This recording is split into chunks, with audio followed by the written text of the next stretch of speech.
These two young people didn't deserve to die, and they didn't deserve to die in that manner. The Los Angeles Police Department hastens to add there is a presumption of innocence, and that's very important. No one's been convicted of any crime at this point. With me is Commander John White and Captain Bill Gartland, who have played a key role in this investigation, and Chief of Police also acknowledges their efforts. I can take a few questions. Didn't you have a tail on the suspect? Commander Gascon, didn't you have a tail on the suspect all the time? Were you watching him constantly? We're not going to make any comments relative to the investigative efforts itself or anything else surrounding what has occurred since the beginning of the case. Well, how did you lose him? You asked the question. Would you like for me to answer? We have spoken to Mr. Shapiro. We have expressed our dismay, and we have indicated to him that we expect to see Mr. Simpson immediately, if not sooner. Commander Gaston, what was Shapiro's response? You're going to have to hold it down one at a time, or I won't be able to hear you. Has Shapiro seen him today at all, Commander? Well, it's my understanding that he has. Can he account for why he has not turned himself in? Can Mr. Shapiro account for why Mr. Simpson has not turned himself in? Well, apparently he cannot. He assured us and agreed to provide for this surrender, and that's not occurred. And it was delayed on several occasions, and it still has not occurred. And to the best of my knowledge, Mr. Simpson is out there somewhere, and we will find him. So is Simpson given special accommodations because of his status? Thank you, Commander. When was the last time you had contact with Mr. Shapiro, and when was the last time he had contact with Mr. Simpson? We spoke with Mr. Shapiro recently, several minutes ago. I can't tell you when the last time he spoke to Mr. Simpson was. What about his special consideration because of his celebrity status?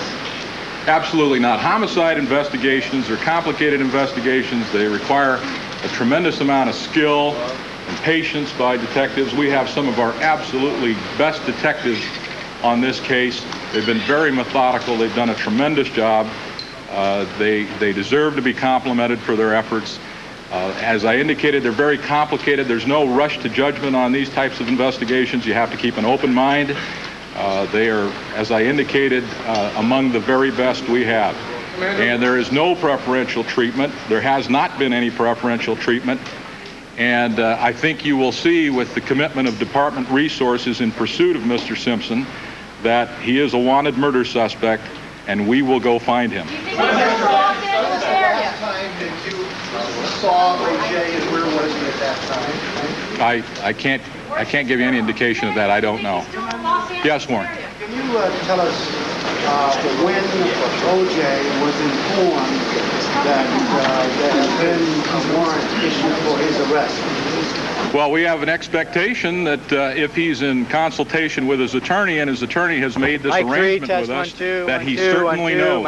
And I doubt that that there's anyone around this country that's been monitoring television, radio, or newspapers that doesn't know at this point that something's going on in this case. What about Yes.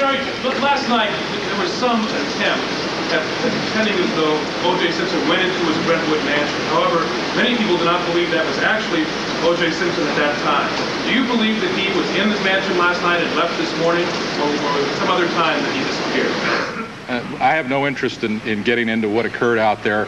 I saw the tapes, and I don't wish to address that. Yes, sir. If and when he's apprehended... I'm sorry, it was Mr. Newton. Can you address the reports we heard earlier today about a second suspect? Is O.J. Simpson the only suspect? Again, we're not going to dignify any of the rumors. We believe we know who's responsible for the crime. We certainly have, to the degree of satisfaction necessary to us, to obtain a warrant. We believe him to be the suspect, and that's why we're looking for him now. Yes, sir, you were right behind him. If and when he is apprehended, will this figure into bail, whether he makes bail? I'm not going to be discussing any of the aspects related to the prosecution or anything that falls within the purview of the district attorney's office. As I indicated, they have some exceptionally talented deputy district attorneys over there that will be handling this matter. You're the first degree. Yes. Do you think he's still in the Los Angeles area? Well, it's our assumption at this point that he is, and we'll see what transpires. Commander? Yes, sir. Is he considered armed and dangerous at this time? Well, Mr. Simpson is a wanted murder suspect, 2 counts of murder, a terrible crime. We need to find him, we need to apprehend him, we need to bring him to justice, and we need to make sure that we find him as quickly as possible. Yes, sir. At any time during the initial questioning or subsequently, was he required to surrender his passport at all? I don't have any particular comments to make about anything that occurred during the time that we spoke with Mr. Simpson or he was speaking with us. Commander? Over here. Can you tell us what kind of a search you have going on right now? Well, obviously, with the information that I'm disclosing to you, we'll make sure that the entire Los Angeles Police Department and law enforcement in the region is alerted to the situation. And clearly that means that all the officers in patrol cars, that means detectives, that means people that work specialized divisions, that means people that are up in helicopters. They'll all be aware of this. That means California Highway Patrol officers will know about it, the Sheriff's Department will know about it, local law enforcement will know about it. We will make sure everyone knows about it, or you will make sure of that. Well, we'll start here right now. Yes, sir. When he surrenders or when he's apprehended, what the procedure will be from there? When will he be at Parker Center, that sort of thing? Well, when Mr. Simpson is apprehended, he'll be handcuffed and placed in a car, a police car of some kind. He will be transported and booked here at Parker Center and processed. I can take, I'll take one more question. Yes, sir. At what time did you tell Mr. Shapiro that the arrest warrant had gone through? I'm sorry? What time did you tell Mr. Shapiro that the arrest warrant had gone through? I'm not going to get into the details of our conversations with Mr. Shapiro. I think I've expressed to you our displeasure with what has transpired, and I think I've conveyed to you strongly enough that we are very interested in evaluating what has transpired in his failure to surrender. Thank you very much, and we appreciate your patience. That's Commander David Gascon from the Los Angeles Police Department with one of the most stunning announcements you're ever going to hear on live television. O.J. Simpson, one of this country's best-known personalities, is a suspect in a double homicide, a terribly gruesome crime, and he is at large tonight. There is now a statewide manhunt underway for O.J. Simpson in California. As you heard the commander say that he now believes that the State Highway Patrol and all units of the LAPD have been put on alert to look for him. Arrangements have been made. News 10 closed captioning for the hearing impaired is provided as a public service by M&T Bank. Now, live from Rochester. Pursuit of Mr. Simpson, who they hope he says to have in custody soon, but as of the moment, he is a wanted murder suspect. Captain or Commander Gascon also perhaps put his finger very quickly there on... Police can't find him at this hour. The former football great was charged this afternoon in connection with the deaths of his wife and her friend. He was to be arraigned at this hour, but he failed to appear, as the LA police commander just said, and the police are searching for him. Someone who looked like O.J. Simpson was seen being whisked into his mansion earlier outside LA. Simpson still denies any connection to the double murder. Nicole Brown Simpson and Ronald Goldman were found stabbed to death outside her Brentwood condominium on Sunday night. There was a CNN report that there is a second suspect. However, the DA in Los Angeles says that is untrue. This case is one of, quote, special circumstances in California. When multiple deaths are involved, conviction can result in the death penalty. The LA police commander just finished his briefing, and the prime topic there was the fact that O.J. Simpson is missing, and the police are not happy about it. Mr. Simpson has not appeared. The Los Angeles Police Department right now is actively searching for Mr. Simpson. The Los Angeles Police Department is also very unhappy with the activities surrounding his failure to surrender. Now, here's a rundown of what is transpiring legally. O.J. Simpson has been indicted on 2 counts of murder. The 2-page indictment handed up just a few hours ago. The indictment indicates that a knife was the murder weapon and not the military-style digging instrument that one source had earlier reported. In this case, again, upon conviction, the death penalty could be used. And the law says a suspect in this type of case must be held without bail. Of course, O.J. Simpson is still missing, and shock is reaction from a lot of O.J. fans. News 10's Ron Plants is in Buffalo, and we'll have a reaction on that later on at 6 o'clock. But first we go live to Locust Hill and Rich Funky. And Rich, you knew O.J. when he played in Buffalo. This has got to come to a surprise to you as well.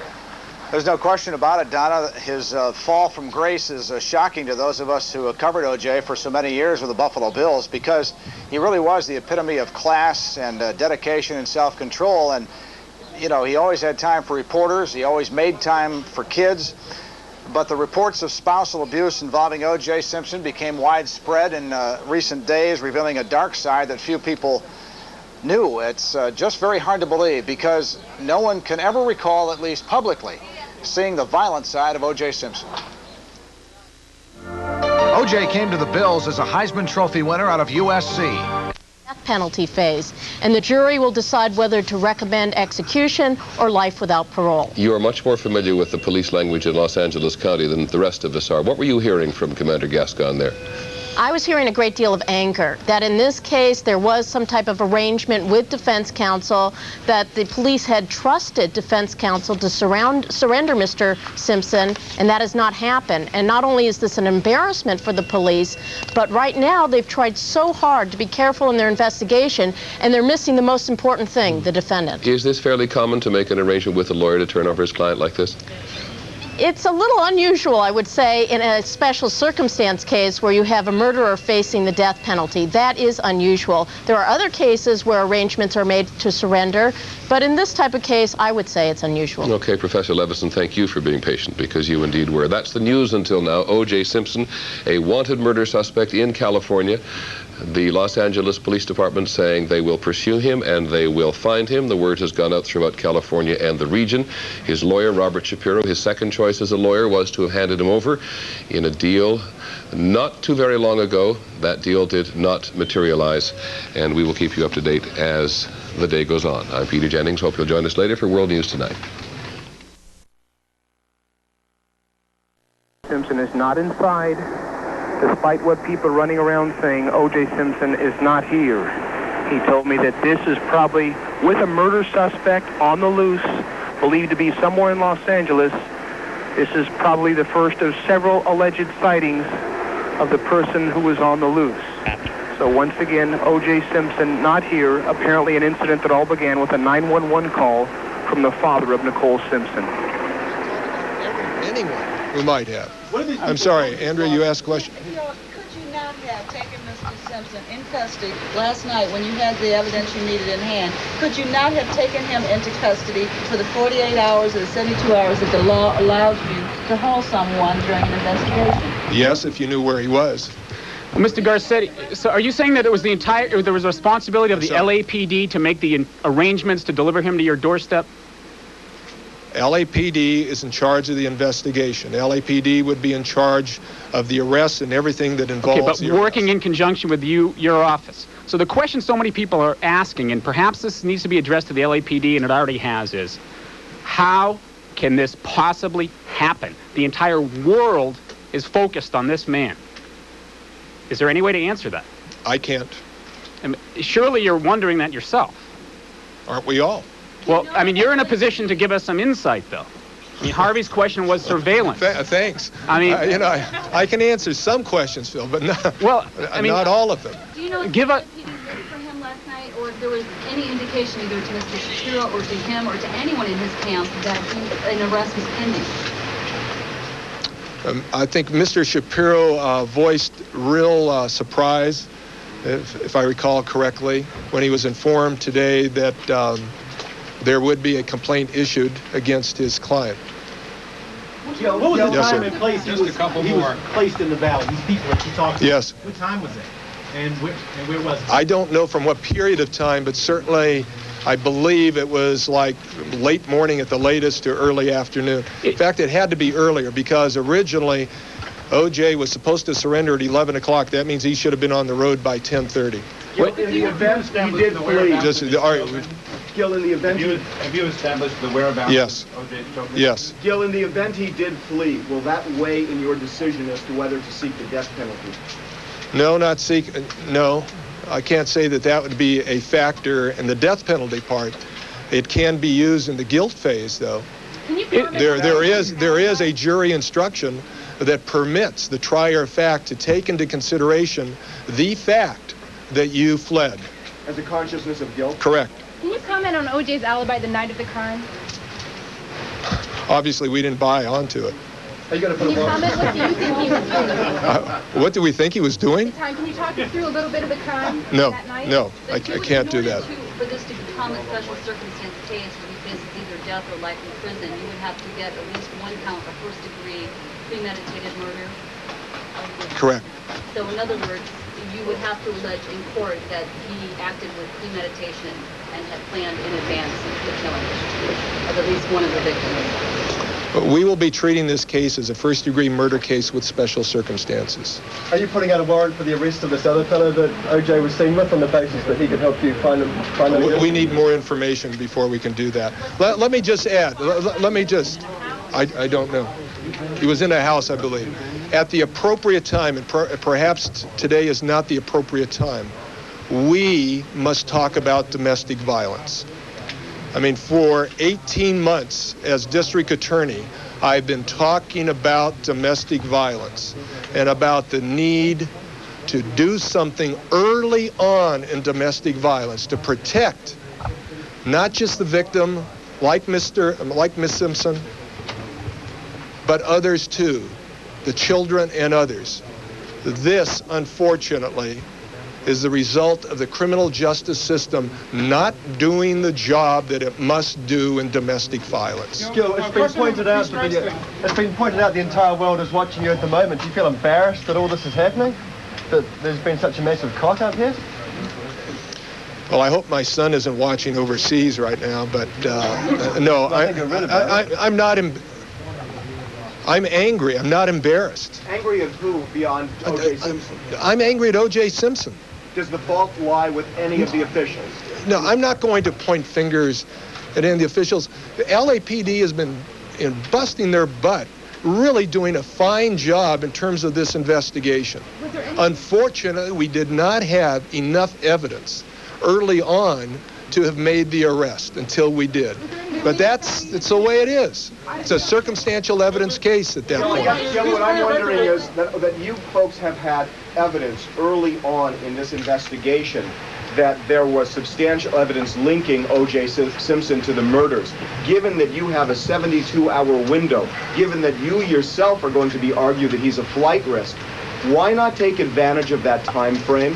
Why not get him while you know you can get him, knowing yourself, as you will argue, that he's a flight risk? Why? I mean, doesn't it make sense that the LAPD... You're making it too simplistic. What happens if you make the arrest and the blood comes back, it doesn't connect him? Then we're on a vendetta. Why? No, you have to... You had information beyond... That's not true. 72 hours. We don't. This has been very enjoyable. But just a minute. She hasn't asked a question. This is the last question. Was it the blood that wrapped this whole thing up? Because he got positive with the blood at the scene and those are the symptoms, so you decided to arrest him? I'm sorry, would you ask that? I didn't understand it. You started talking about the blood, so was it the blood that finally changed your mind today and hey, you're going to file this thing and arrest him?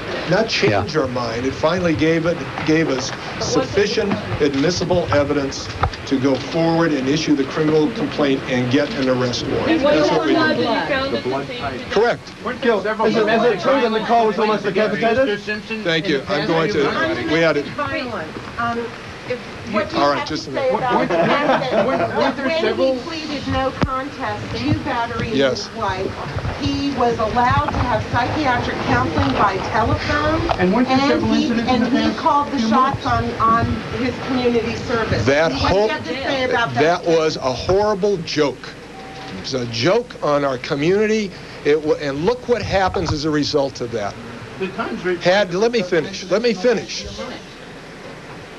Our criminal justice system, judges, prosecutors, police, public defenders, everyone has to understand that domestic violence cases are serious, even when someone says, this is just a domestic dispute. You know, you've been here 8 times before. You don't have to take care of it. Let me handle it.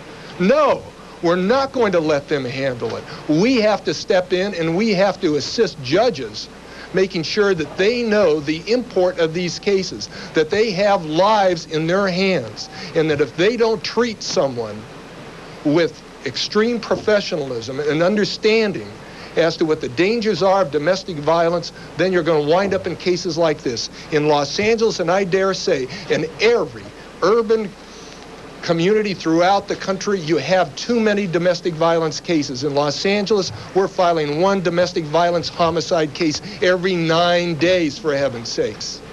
So did O.J. Simpson get special treatment in that particular case? And do you believe that if he hadn't at that point, maybe things would be different right now? Sure seems like he got special treatment. That's it. Thank you. Several times in the past few months for domestic violence. Okay, you've been watching a live news conference from Los Angeles District Attorney Gil Garcetti. He characterized himself as very upset over O.J. Simpson's failure to turn himself in to authorities, as was agreed to between law enforcement and Mr. Simpson's attorney today. We were also following what turned out to be a false alarm outside Nicole Simpson's Brentwood, California condominium. According to Mark Watts, our reporter on the scene, Lieutenant Ron Phillips of the LAPD has confirmed that O.J. Simpson is not at that location and not involved with the incident that attracted a number of reporters and LA police. We will take a break now for your local cable carrier, and when we return, we will bring you up to date on the O.J. Simpson's case, and The World Today is next. Asking me to bring O.J. Simpson in for the purpose of surrendering on a murder charge to Parker Center. I agreed to have him there by 11 o'clock, although I told them it would be very pressing for me because I had to get his doctors to notify him, to perhaps to be there because of his very, very frail, fragile, and emotional state. At about 9:30, I arrived at a residence in San Fernando Valley where O.J. was. I went in with his good friend, Robert Kardashian. He was just waking up, and I told him that I had been informed by the Los Angeles Police Department that he was being charged with first-degree murder in 2 deaths, that it was a special circumstance charge, and that we would have to surrender by 11 o'clock. I asked Mr. Kardashian to immediately call the 2 physicians or the 2 doctors who have been treating O.J. First, we alerted Dr. Rob Heisinger, who was the first to arrive, who is an internist and has been treating Mr. O.J. Simpson for the last 2 days. And then we notified Dr. Saul Fairstein, a psychiatrist who has also been treating O.J. for the last 2 days. They arrived at the location. We had previously arranged for Dr. Heisinger to be there today at noon for the purpose of doing a continued medical examination. During the 2 days that Dr. Heisinger was treating Mr. Simpson, he observed a lymph node under his armpit. He needed to do continued tests to resolve the questions he had in his mind. We anticipated the test would take about 15 minutes. The test, in fact, took about an hour. In addition, we had two other well-known forensic people who we have asked to come aid in this investigation. Present were Dr. Michael Baden, who is the head pathologist for the New York State Police Department, and Dr. Henry Lee, who is the chief criminalist for the state of Connecticut and is here with special permission from the governor. All of us were together trying to perform our independent functions as quickly as possible and to get OJ in the car and to the police station. I was in constant contact with LAPD on a 15-minute basis. I was also talking to Marcia Clark of the District Attorney's Office. I had the doctors individually get on the phone and explain the delays and told OJ that we had to really get moving. He said he needed some time to talk to his family. He called his children and talked to them. He called his mother and talked to her. He called his personal lawyer and orally dictated and later signed a codicil to his will. He wrote 3 letters that were placed in sealed envelopes that he gave to Mr. Kardashian.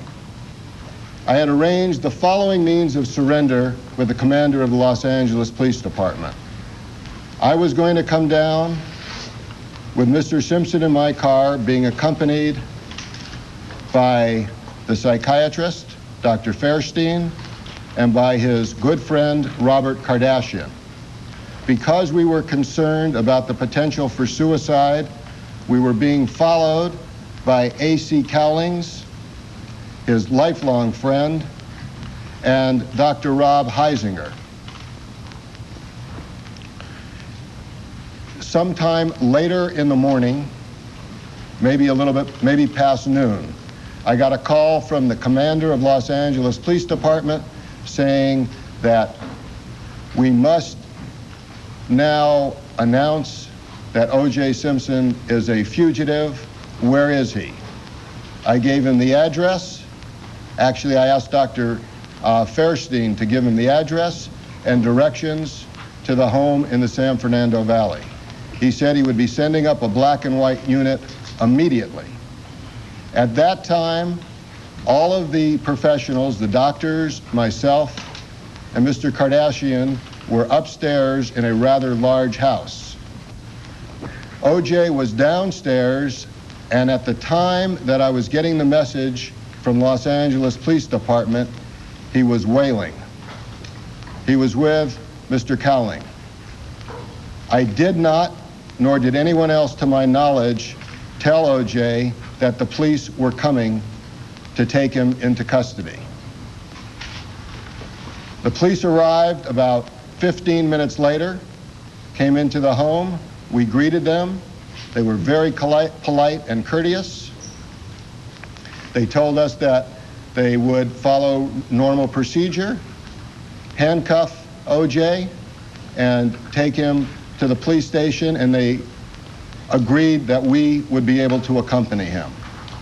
At that time, it was suggested that Dr. Fairstein go up and tell him that he was going to be transported in handcuffs into custody. It was at that time when Dr. Fairstein went in the room to alert him that we discovered for the first time that OJ was not present. Al Cowlings was not present. I have on numerous occasions in the past 25 years made similar arrangements with the Los Angeles Police Department. They have always, and the District Attorney's Office and Mr. Garcetti. All of them have always kept their word to me, and I have always kept my word to them. In fact, I arranged the surrender of Eric Menendez from Israel on a similar basis. We are all shocked by this sudden turn of events. Now I would like to introduce to you Mr. Robert Kardashian, who is one of Mr. Simpson's closest and dearest friends, who will read a letter that O.J. Simpson wrote in his handwriting today. Thank you.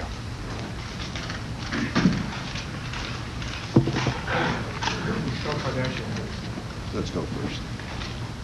This letter was written by O.J. today. To whom it may concern.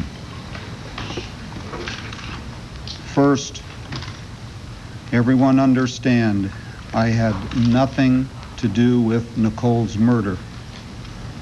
I loved her, always have, and always will. If we had a problem, it's because I loved her so much. Recently, we came to the understanding that for now, we were not right for each other, at least for now.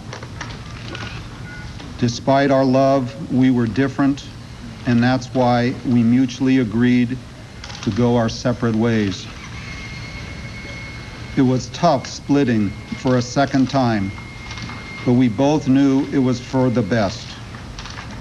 Inside, I had no doubt that in the future we would be close friends or more. Unlike what has been written in the press, Nicole and I had a great relationship for most of our lives together. Like all long-term relationships, we had a few downs and ups. I took the heat New Year's 1989 because that's what I was supposed to do. I did not plead no contest for any other reason but to protect our privacy, and was advised it would end the press hype. I don't want to belabor knocking the press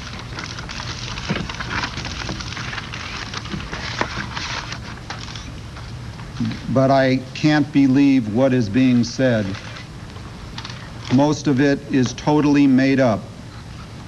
I know you have a job to do, but as a last wish, please, please, please leave my children in peace.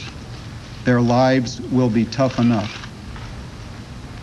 I want to send my love and thanks to all my friends. I'm sorry I can't name every one of you, especially AC. Man, thanks for being in my life. The support and friendship I received from so many, Wayne Hughes, Louis Marks, Frank Olson, Mark Packer, Bender, Bobby Kardashian. I wish we had spent more time together in recent years. My golfing buddies, Haas, Alan Austin, Mike, Craig, Bender, Weiler, Sandy, Jay, Donnie, thanks for the fun. All my teammates over the years, Reggie, you were the soul of my pro career. Ahmad, I never stopped being proud of you. Marcus, you got a great lady in Catherine. Don't mess it up. Bobby Chandler, thanks for always being there. Skip and Kathy, I love you guys. Without you, I never would have made it through this far. Marguerite, thanks for the early years. We had some fun. Paula, what can I say? You are special. I'm sorry we're not going to have our chance. God brought you to me. I now see, as I leave, you'll be in my thoughts. I think of my life and feel I've done most of the right things. So why do I end up like this?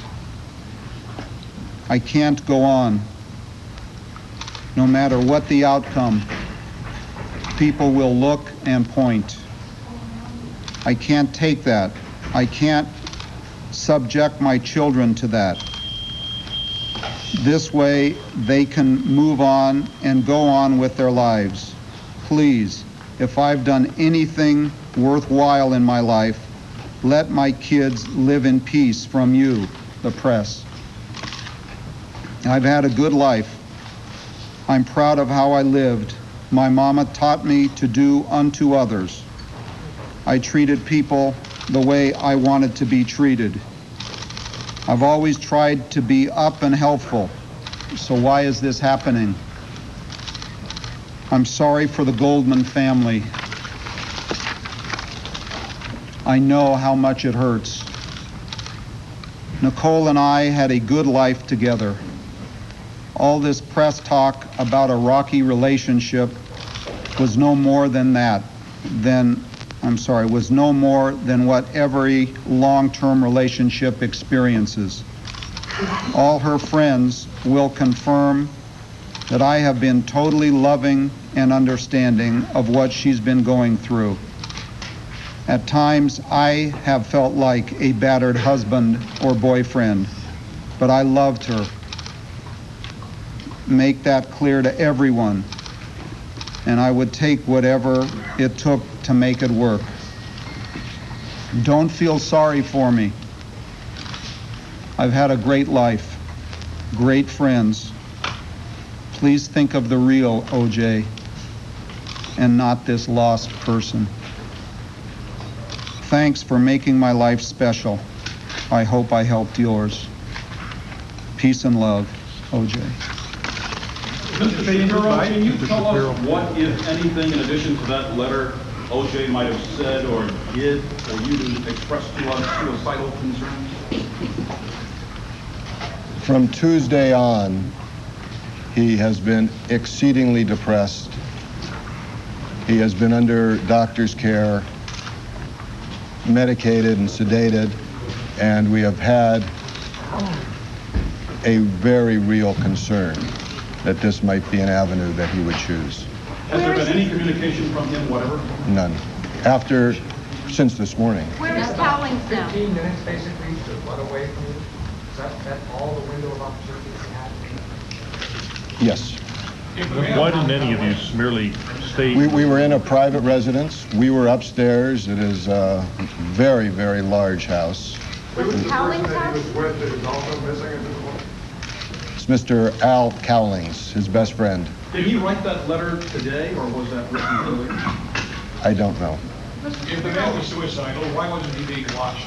He was. Mr. Cowlings was with him. He was his best friend.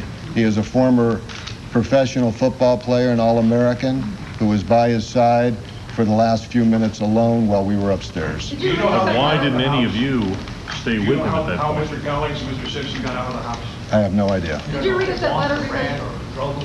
We were all upstairs in a large conference room making the plans for him to be arrested by the police. Did he express to you that he would rather die than go into custody than surrender? No, he did not.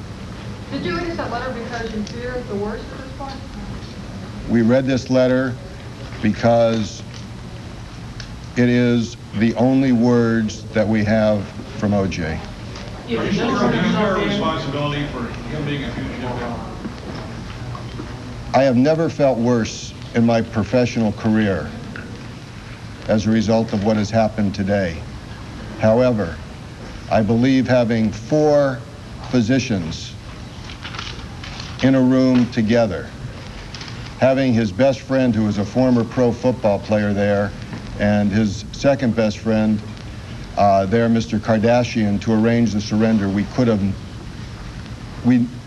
there was no way we could have been better prepared to try to aid him in making the transition to the police department. Shapiro, but then why wasn't someone other than Al Cowlings who was arranging the surrender, who didn't have the emotional ties, with him at all times?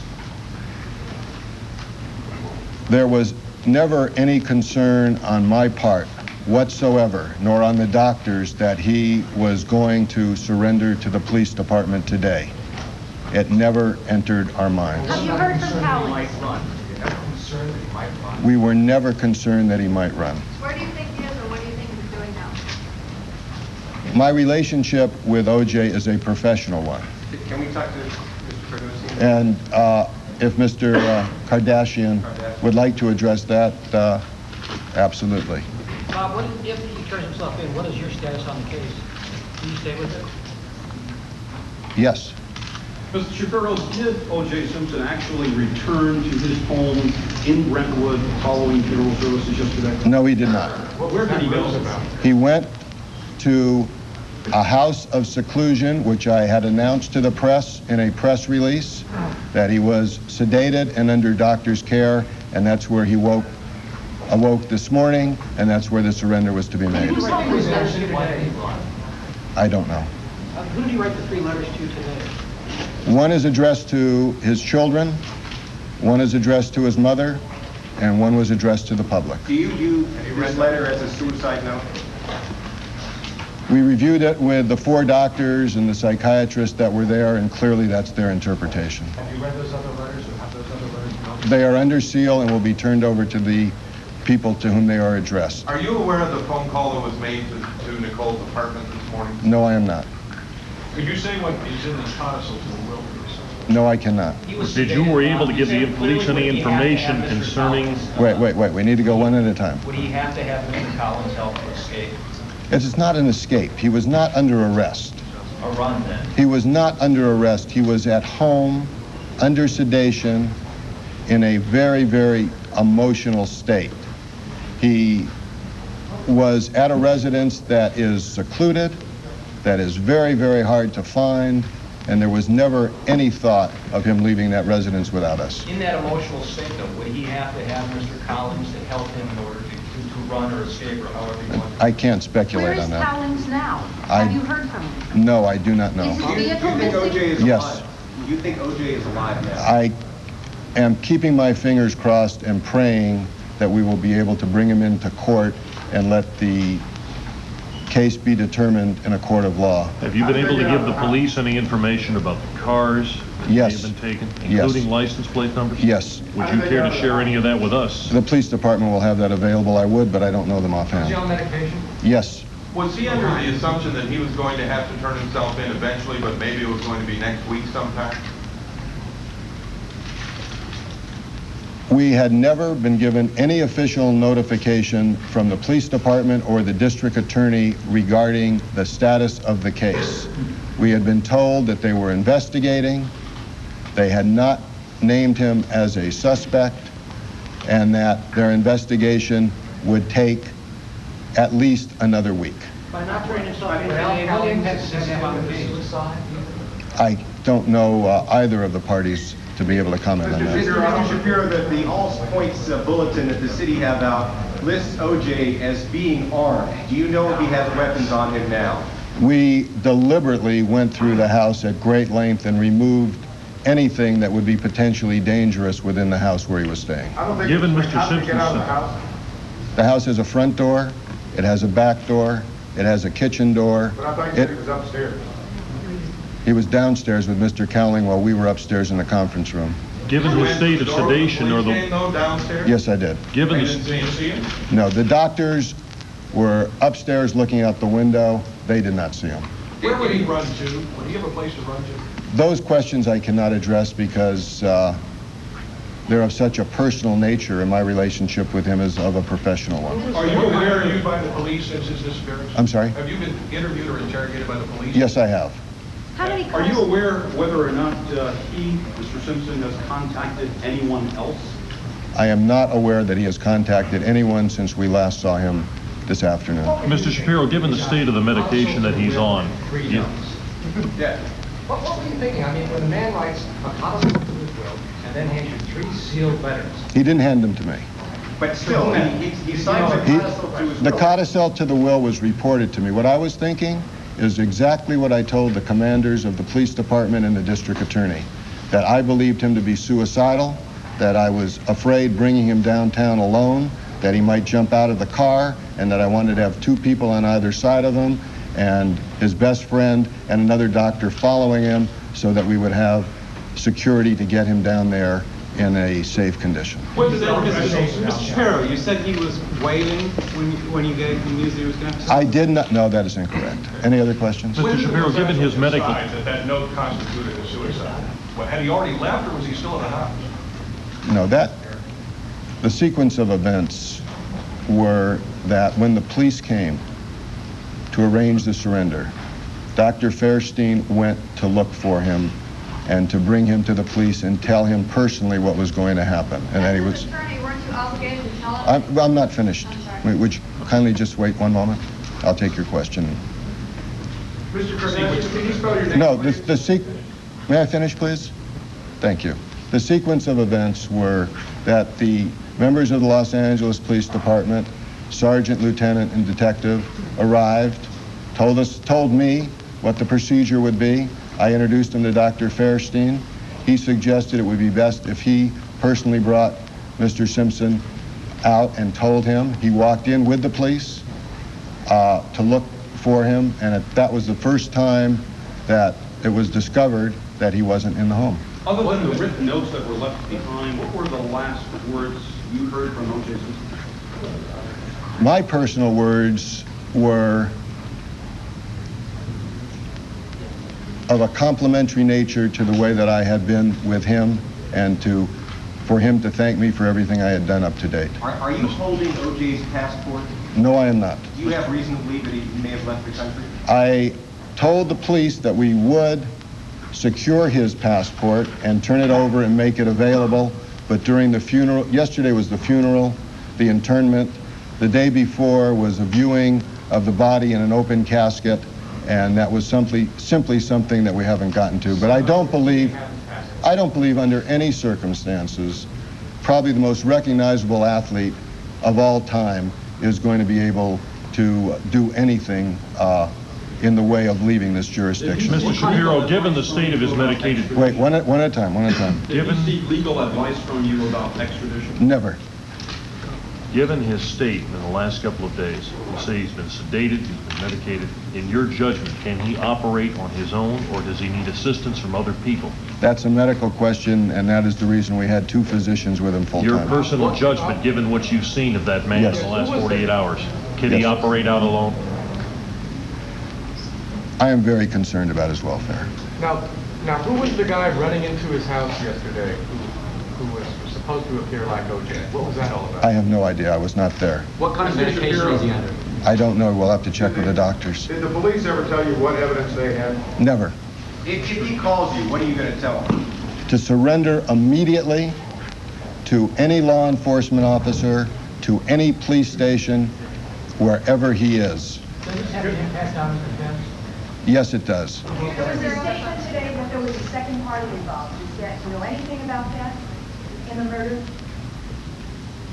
The only information I have regarding this murder is the district attorney telling me today what the charges were and the fact that the charges had been filed.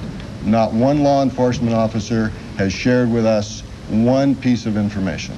You consider that another confession? No, I do not. Do you still think he's innocent? Next question. As his attorney, was it not your obligation to tell him that you arranged for the police to come pick him up? Let me go back to that, because that was a curt answer when you asked me, do I consider him innocent? He has written a letter. For me to express his belief is totally inappropriate. He has told you exactly what his feelings are. Yes. As his attorney, was it not your obligation to let him know that you arranged for the police to pick him up? I don't know. It probably was. Bob, you're contending, though, that he left not knowing the police were on their way. That's correct. Mr. Shapiro, can you tell us on Monday when Attorney Weitzman met with police and had the police remove the handcuffs from O.J. Simpson, did you make a deal with the police at that time? In essence, if you don't arrest him now, we'll produce him later for questioning or surrender? I do not know. Bob, you anticipate that you will continue to represent O.J. Simpson if he's brought in? Yes. Is there any criticism of the way the police have handled the case? I think the police have done an exemplary job. When I met with the commander, the captain, the detectives involved, they were utmost professionals. I hope they viewed us in the same light. That, to my knowledge, there has been leaks, the source of those leaks, are not from any of the people I talked to. Is his family making any effort to find him? I have not been in contact with his family. In all candor, Mr. Shapiro, do you think we'll ever see O.J. Simpson again? I don't want to voice an opinion on that. Mr. Shapiro, did he have the means to leave the country? He had in his possession about $60 that was given to him so he would have money in the jail.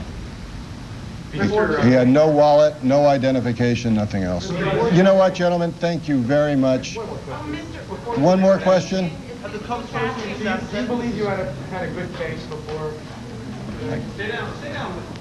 Thank you very much. And OJ, if you see this, please, please, please, for the sake of everyone, the people that love you and that you love, please surrender. Thank you. You know the 911 call that the father made? Some rather dramatic new developments in a series of dramatic developments today. You've just been listening to Robert Shapiro, O.J. Simpson's attorney, in essence pleading for O.J. Simpson to turn himself in. He was recounting his failed attempt to orchestrate O.J. Simpson's surrender today to authorities. In addition, and perhaps more startling, O.J. Simpson's friend Robert Kardashian read a letter. Apparently, O.J. Simpson wrote 3 letters, one to his children, one to his mother, and one to the public. The one he read indicated what doctors said was a suicide note. We will, of course, bring you up to date on all developments as they continue to unfold in the O.J. Simpson case. Please stay with us. CNN's continuing coverage of O.J. Simpson will continue.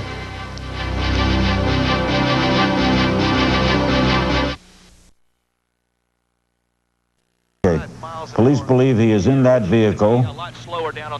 Let's pick up what the KCAL broadcaster is saying. Seems at this point that the officers would do just about whatever they do in any type of a pursuit. Now they're telling me that they believe that this vehicle is registered to Al Cowlings, one of OJ's oldest friends, a teammate at Southern Cal. Want to pressure the vehicle and just hope that. And they believe that Al Cowling, who's the other person they're looking for, who was with OJ earlier today, they believe, again, they believe that this is the car. We do not know this is the car. At this point, Pat, it seems like Michelle is getting more information from than I've got.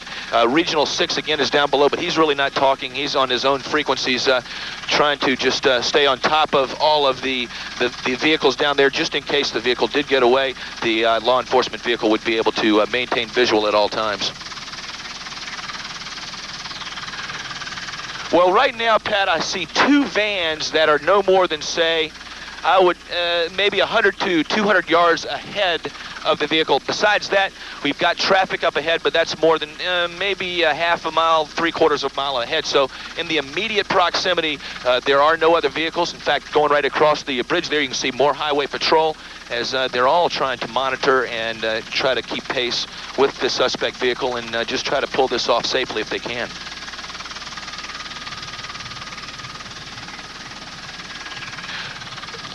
Channel 5 reports. Oh, absolutely, David. There are numerous vehicles, as we would expect on a situation as intense as this one has been. According to California Highway Patrol here. But again, I think the main thing that they would be concerned about at this point is to try to keep. They say this is Cowling's vehicle, down there, and those look like police cars trailing it. Vehicle to pull over. This is Interstate 5, one of the many famed California freeways. We don't know if they're going north or south. They are heading south into Orange County, which is south of Los Angeles. They're near El Toro, one of the major cities in Orange County. They're just driving along at, looks like, average speed. Apparently, the assumption is that Cowling is driving and Simpson is a passenger, and police are trailing.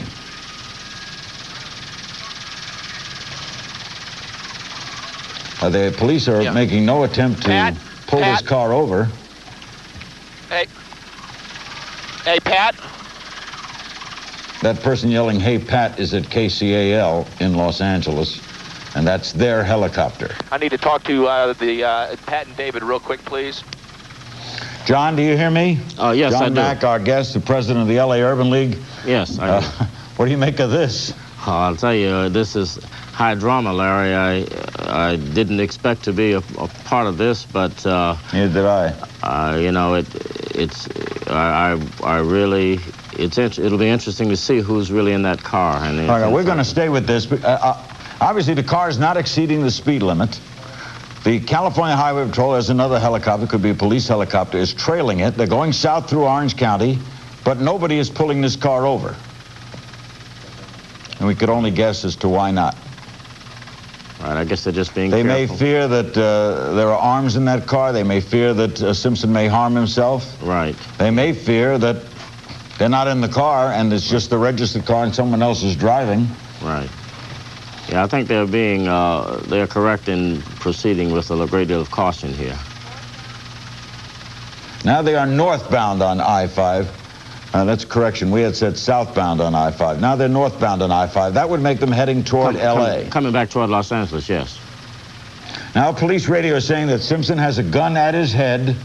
Police radio is saying that Simpson, the passenger in the car, has a gun at his head. Oh, no. Which is explained why they haven't been stopping and why they haven't moved up alongside. Oh, no. The voice saying, oh, no, is John Mack, president of the L.A. Urban League. If you've just joined us, this is Larry King live in Washington, reviewing a car apparently being driven by Al Cowling, one of O.J.'s oldest friends and a former teammate at Southern Cal. And the police radio is reporting that O.J. is the passenger in the car. The car is somewhere by Disneyland. Let's listen to KCAL. One thing we have been noticing, again, it's a very slow pursuit, followed by numerous highway patrol vehicles. But because of the intensity, it seems like people have heard about what's going on. And all the overpasses that we've seen have been lined with cars and pedestrians overhanging, watching, and seeing exactly what has been going on down below as the presumed vehicle of O.J. Simpson is still traveling very slowly northbound along the 5 freeway, coming up again towards the 91 intersection. At that point, we'll just have to wait and see which way he's going to go. But at this point, it's still a fairly laid-back situation, dangerous situation at the same time, because again, the Highway Patrol does not want to intimidate. And I repeat, do not want to intimidate this vehicle into doing anything that they really don't want him to do. And the main thing is to get him pulled over as safely as possible.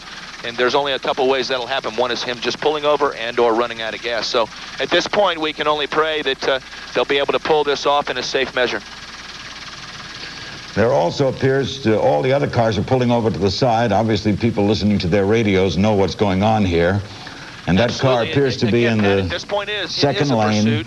And unfortunately, it has a lot of mitigating circumstances because of the high profile of the proposed suspect that's inside the vehicle, which could possibly be and appears to be at this time O.J. Simpson.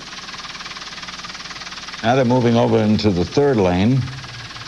This car is not traveling at high speed, but California Highway Patrol and a lot of them are right behind it. Helicopters are above. This is the KCAL helicopter.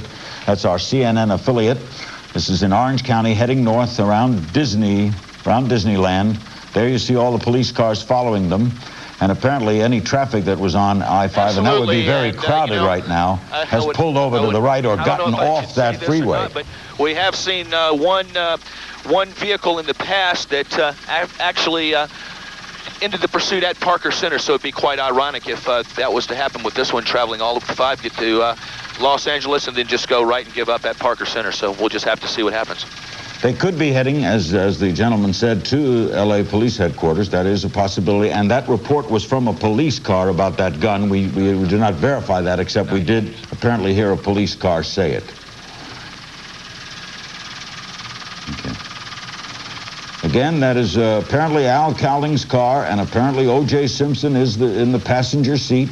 It is heading north toward Los Angeles, through Orange County, on what normally is a very, very heavily traveled I-5. It is now 7 o'clock in Los Angeles. This would be near bumper to bumper normally. Apparently, with people listening to radios, they're all getting off that highway or cleared over to the right. You can see cars slowing down above it. There are no lights on these freeways, so they're all 91. Paying attention to their radios. And he's just crossed under 91. We had no idea what that was. We'll continue to follow this, and the World News will say special. Now we're back on to it. I will. as they continue to, apparently he has gone on to I-91. Have they reported that, or is he still on 5? Now, he must be on I-91 because there's a lot of traffic there now. Police cars are in the left lane. He's in the lane right next to the left lane, and you see other traffic in the 2 right-hand lanes, and they're slowing down and moving over.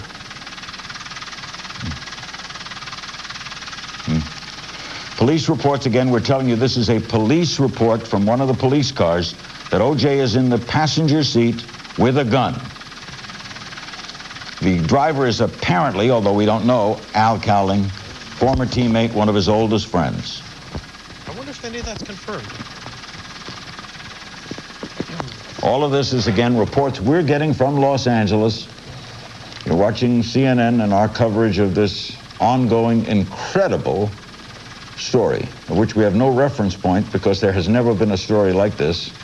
Yeah, Pat, here we go. Suzanne, We'll pull out, can you hear me? and right now we are on the 91 freeway now. They have not blocked off this freeway. Okay. We'll just give you a quick little If you're shot just here. joining us, Give you the proximity again. This is And right Larry now, King there Live. appears We're to be staying quite a over few with cars, you, not more than a half a and mile we're ahead. getting KCAL's report. That's our affiliate in Los Angeles. This is Except for the ones that are following the white Bronco. those are those cars following what is presumed to be the car containing O.J. Simpson, now a fugitive from justice.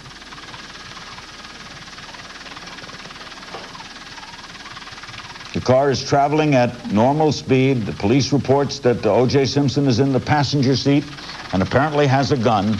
And Al Cowling is the driver, apparently. And let's listen to more of KCAL.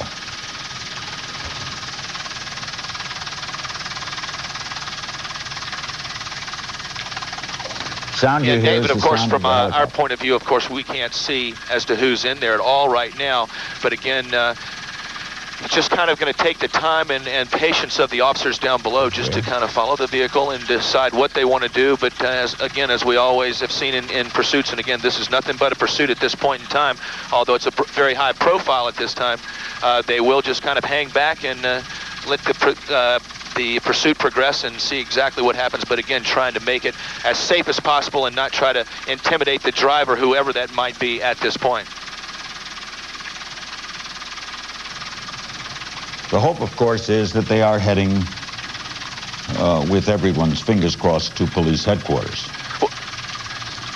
Well, Pat, from our point of view, of course, we're too high, and we tried getting lower earlier, and we could not get our lens tight enough to find out and make sure that this was the exact license plate. But we have heard that the police have confirmed this is the suspect vehicle, which you have the number in front of you, 3 DHY 503. It is a California plate, and that seems to be the vehicle that all the highway patrol are following. And of course, you can see they're lined up abreast and following the vehicle at a very slow pace, just trying to keep it as safe as possible. The city of Los Angeles has been racked these past couple of years, and this is just part of this continuing saga. As all Well, David, the at cars the are pulling altitude that off we're that at, we're freeway. at 1,200 feet right now, as per request by the law enforcement. It's very difficult for us to tell. I don't know how much tighter Jeff can get with the lens that we have here, and he says that's as tight as we can go right now. So from our vantage point, we cannot tell exactly how many are in the vehicle at all.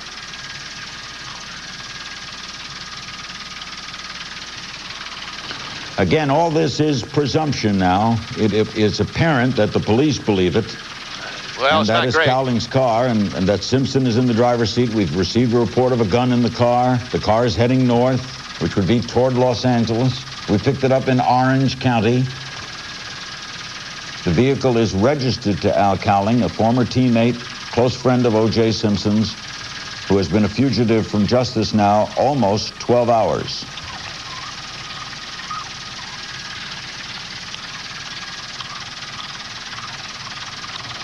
The car is not exceeding the speed limit, and the police are not forcing it and are not pulling it over. You see them all trailing it. That's the California Highway Patrol are trailing it, but not pulling it over. Show the people on the bridges, Jeff.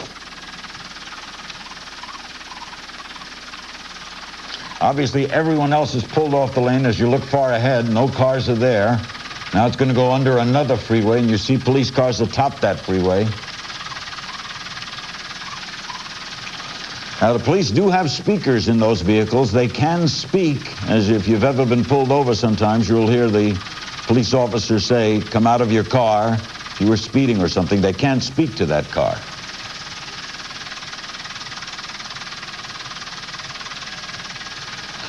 Reuters is reporting that the police tracked O.J. Simpson through his cellular phone. Apparently he was on the cellular phone, and they tracked him through there, and that's how they picked up this car.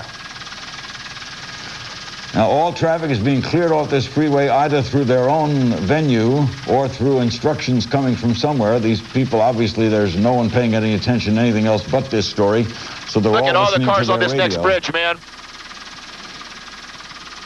That's a helicopter reporting, talking to KCAL, saying, look at all those cars on that bridge looking down. This is living drama. There's nothing else you can say, but we're going to stay with it, of course.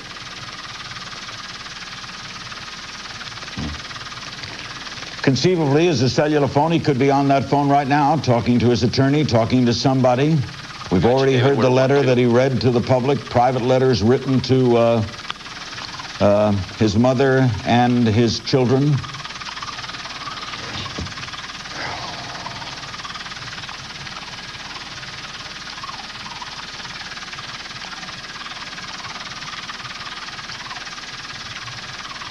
No report on anything other than police keeping a clear distance behind.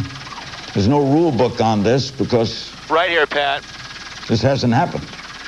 Yeah, it seems to be that way, and the traffic up above is still... in fact, I'm trying to look down through my lower window. It appears that CHP has stopped traffic on the on-ramps coming onto the 91 westbound, just to let the officers proceed at a nice pace coming through here. Again, they don't want anything to happen to this suspect vehicle. They want to try to keep it as safe as possible. But there's definitely a crowd growing on every overpass that we see, vehicles and people that want to get a glimpse and see if this is in fact OJ coming down the freeway. Apparently, the reports we get, they're about 40 minutes Absolutely. from downtown Los Angeles. You know, this thing has been going on now since Monday, and especially with the craziness of today's events, everybody wants to know what's going on. I'm sure many can't believe that this has happened, especially that he has run from the scene and didn't come to be arraigned, and everybody's just so confused about what's going on. So now maybe this will all come to light once they do get the suspect vehicle stopped and be able to figure out exactly what's going on and why these events have occurred in the order that they have all day long. Their fear would be, of course, if they pull up close, and obviously Mr. Simpson has been under sedation. He is a fugitive. They're reporting seeing a gun. If they pull too close, another vehicle just pulling off to the side, and more cars as the car continues to pass regular cars on the freeway. The fear is that if you pull up too close and you have someone who is in this kind of raw emotional condition, he could shoot himself. There's someone else driving the car. There could be someone else in the back of the car. We don't know that. The helicopter can't go closer than it is now. It's going to pass through another overpass. You see cars in the other lane heading south. Look at all those cars stopped on freeways above it, overpasses. And everyone knows the story. All these people are tuned to radios. Pat, you know, whether they're hearing it on the radio, catching it on the TV, and then just making a quick exit out of their houses to get to these locations just to see if they can get a glimpse. The California Highway Patrol has now confirmed to CNN that it is definitely Al Cowling's vehicle. And they are almost certain that OJ is in the passenger seat. Pat, we're just now crossing the 605. California Highway Patrol is also telling CNN, so we're starting to get up into the Long Beach area, or earphones. actually northeast Long Beach.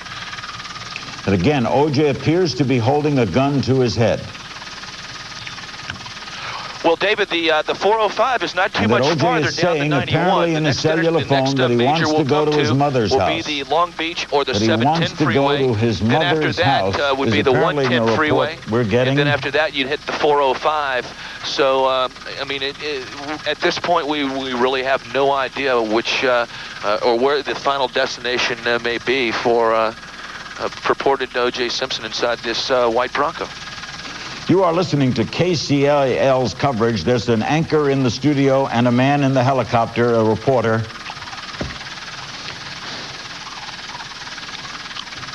That has been identified as Al Cowling's car, O.J. Simpson in the passenger seat, apparently with a gun, with a report coming. Apparently they're picking this up through some sort of phone that he wants to go to his mother's house. Of course, we're here in Washington, so we don't know where his mother's house is.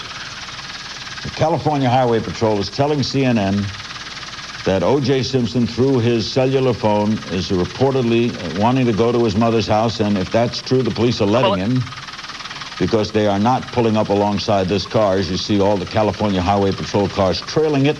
The cars on the other side heading south are stopping to look over. All of these people listening to their radios, other cars driving off the highway, and as they pass overpasses, people are stopped to look down. Let's see, David, I've got, right now, it's passing one vehicle on the right. There's some cars on the freeway. Maybe everybody doesn't know what's going on yet at this point. Absolutely. But up ahead, and I'm just going to kind of let Jeff take the camera and pan around, then we'll come back to the suspect vehicle. But now you can get an idea. Right. I've just kind of had to put the helicopter in a crab here. Okay. Now you can kind of see of what's going on. Now you've got traffic in the southbound or the eastbound lanes is fairly heavy, but in the westbound lanes, which are the direction that this vehicle is moving, are all it's fairly light. People have pulled off to the side. So at this point, you know, again, it is a pursuit, and that's, I'm sure, the way that the CHP is dealing with this situation. The main thing, again, is we'll say, and I'm sure I'll say it a couple more times before we're finished here, is that they want to try to keep it as peaceful and safe as possible, and without any intimidation, or as little as intimidation as possible with the vehicle. Very close to that, Pat. You know, just traveling along the roads, I'm not exactly sure which ones we're coming up. It appears right now we're coming up on Lakewood Boulevard at the 91.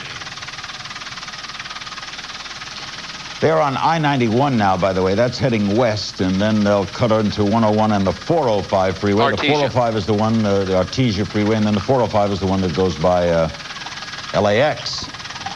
That would head them toward the city as well. All those cars are stopping to get a view. They know what's going on by listening to their radios. We're just going to have to wait and see at this point and see exactly what is going to go on and take place. As KCAL is reporting, there's nothing you can really do here but keep this helicopter right on top of the scene. Rather unusual way to end this situation. Stay with it. They have identified this is Al Cowling's car, O.J. Simpson in the passenger seat. We have not received an affirmative that Cowlings is driving it, although that's a fairly good assumption. He's not at his house, and he is one of O.J.'s oldest friends and a former teammate.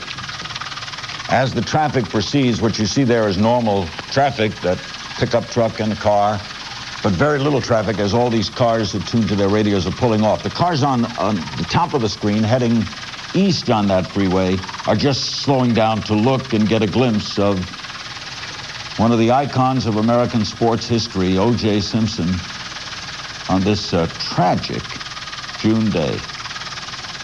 In a city besieged with stories, when you think what can top one with another, another occurs. Again, 45 minutes at the most. I don't know. I'm trying to keep it as slow as possible and as low as possible in torque. The car, of course, is not going very fast. Please keep it on. The police are just trailing it. There are a bunch of police cars Kyle, trailing it. I might have about 45 minutes at the absolute most left, so we're just going to keep going as long as it can. I know. I know.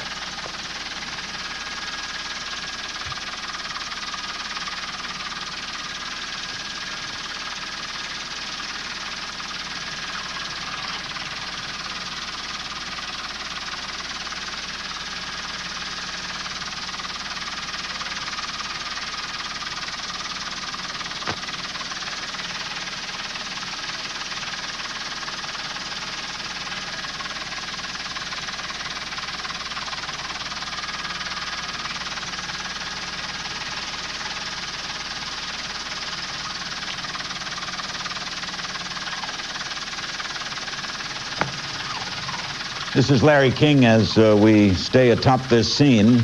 Jim Hill, famed sportscaster in Los Angeles, an old friend, a former athlete, old friend of O.J. Simpson, is going on radio in Los Angeles. Still going westbound 91, just approaching the Simpson 710 freeway. to turn himself in.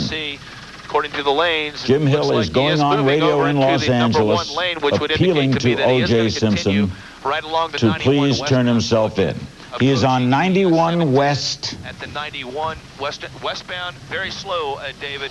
Right now, I'm indicating 55 miles an hour airspeed. It could be a little bit slower down on the ground. There's the traffic. That traffic is going east on 91. 91, if it stays, goes right out toward the water. And those are all those vehicles, the police vehicles, following this car. A few people on the freeway. We have Jim Hill, an old friend of O.J.'s, former athlete and sportscaster, on the radio, hoping that O.J. is listening to the radio and begging him to turn himself in.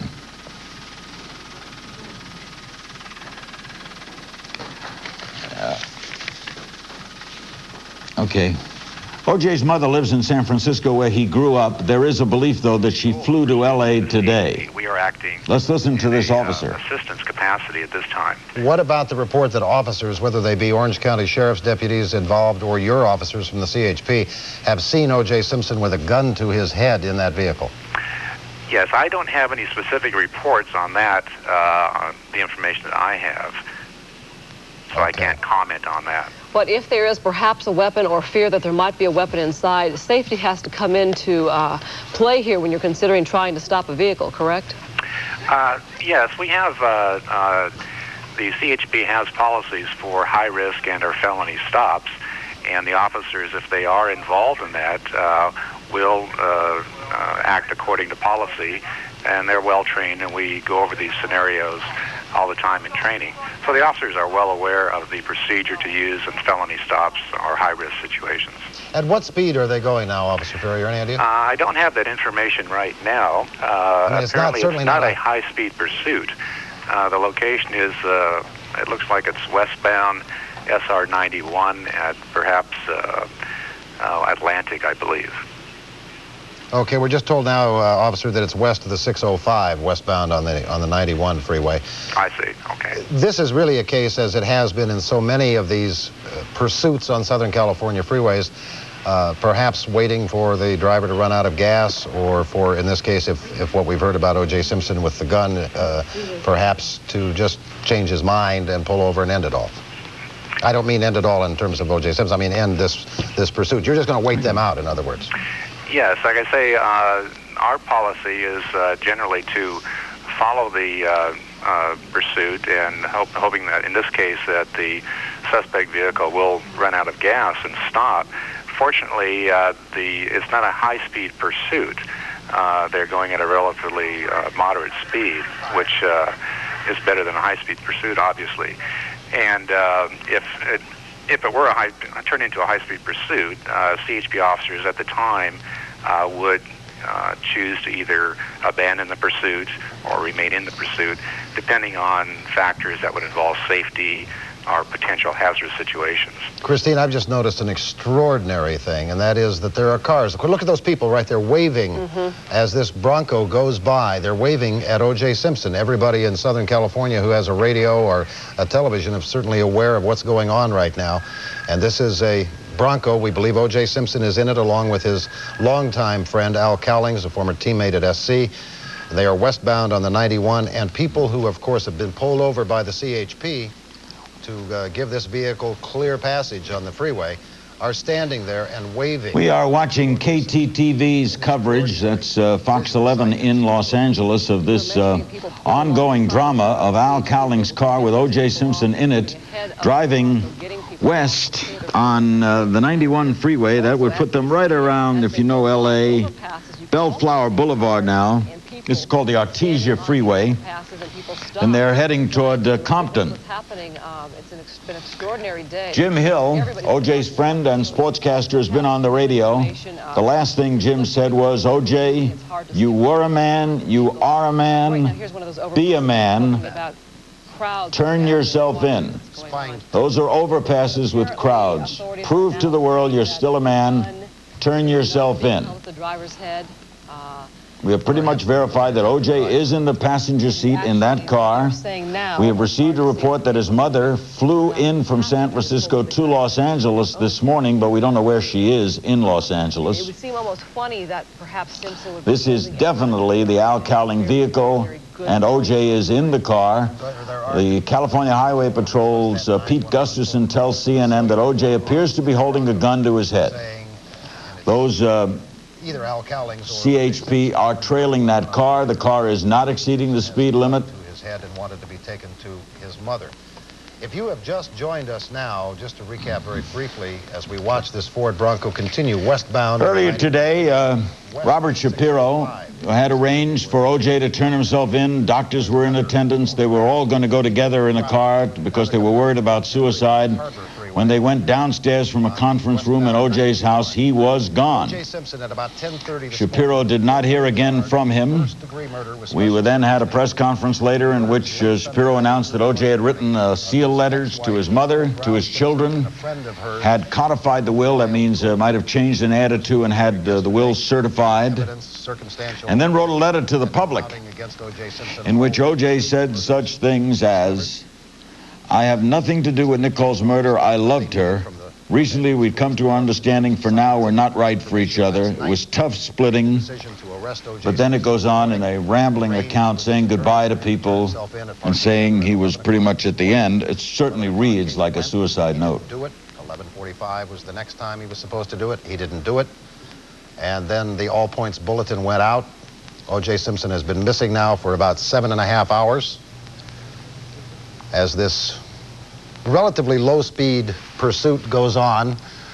You heard the CHP officer. Vince Evans, quarterback with the L.A. Raiders, the ageless Vince Evans, is now crying. He is on the radio pleading with his friend O.J. to please give himself up. And certainly an indication of the... Vince Evans, the well-traveled quarterback in the National Football League, is now on the radio begging O.J. to give himself up as the car with O.J. in it passes some other passenger cars on California Interstate 91. That's the Artesia Freeway. I hope it isn't so. I hope O.J. is not connected. That will coming toward the 710 freeway is where the next big freeway they'd connect with. If they stay on 91, they're heading toward the ocean going that way on a direct line toward Manhattan Beach. They are south of L.A.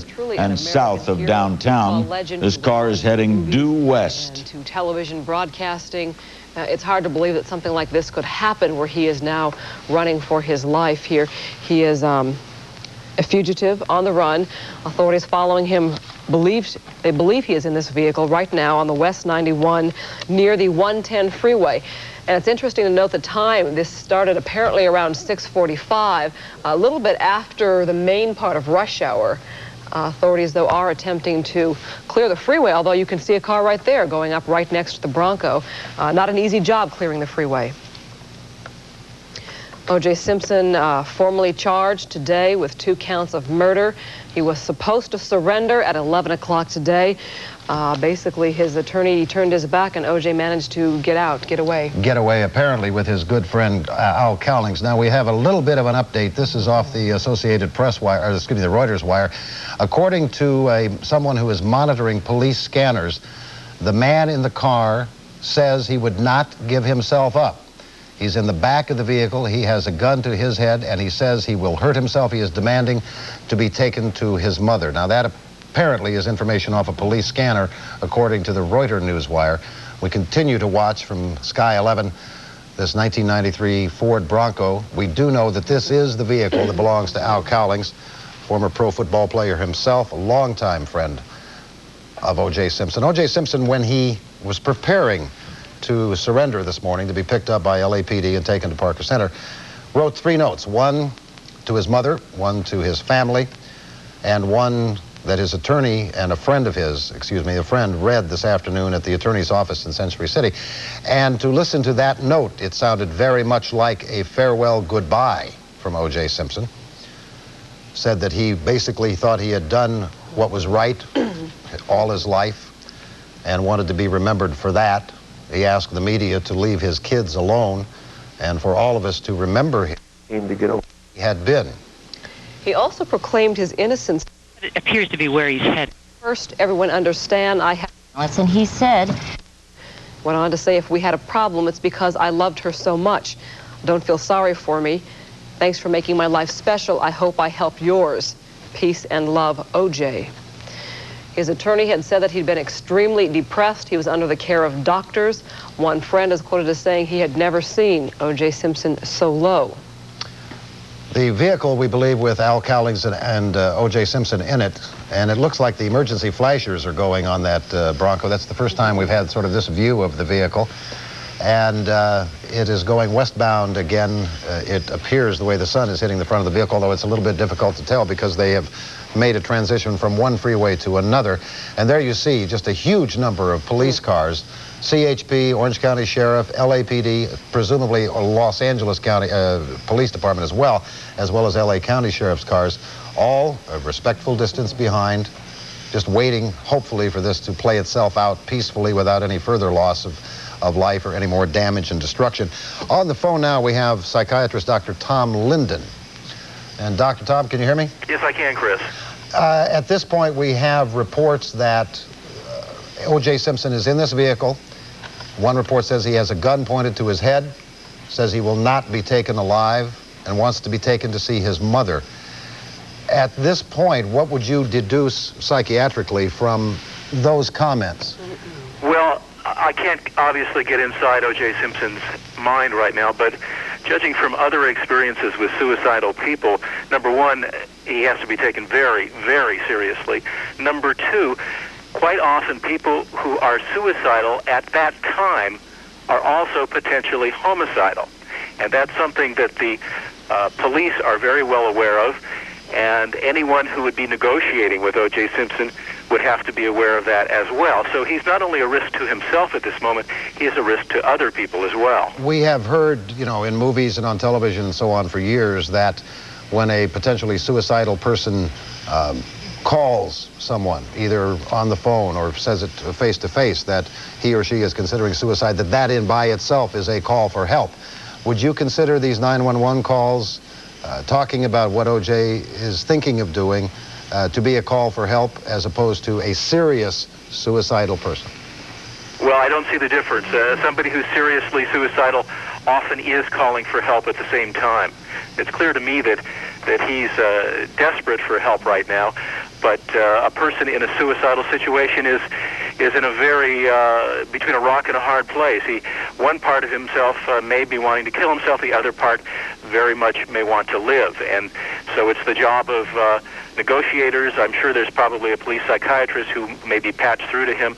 It's their job to try to appeal to that part of O.J. that wants to live, to surrender himself as peacefully as possible.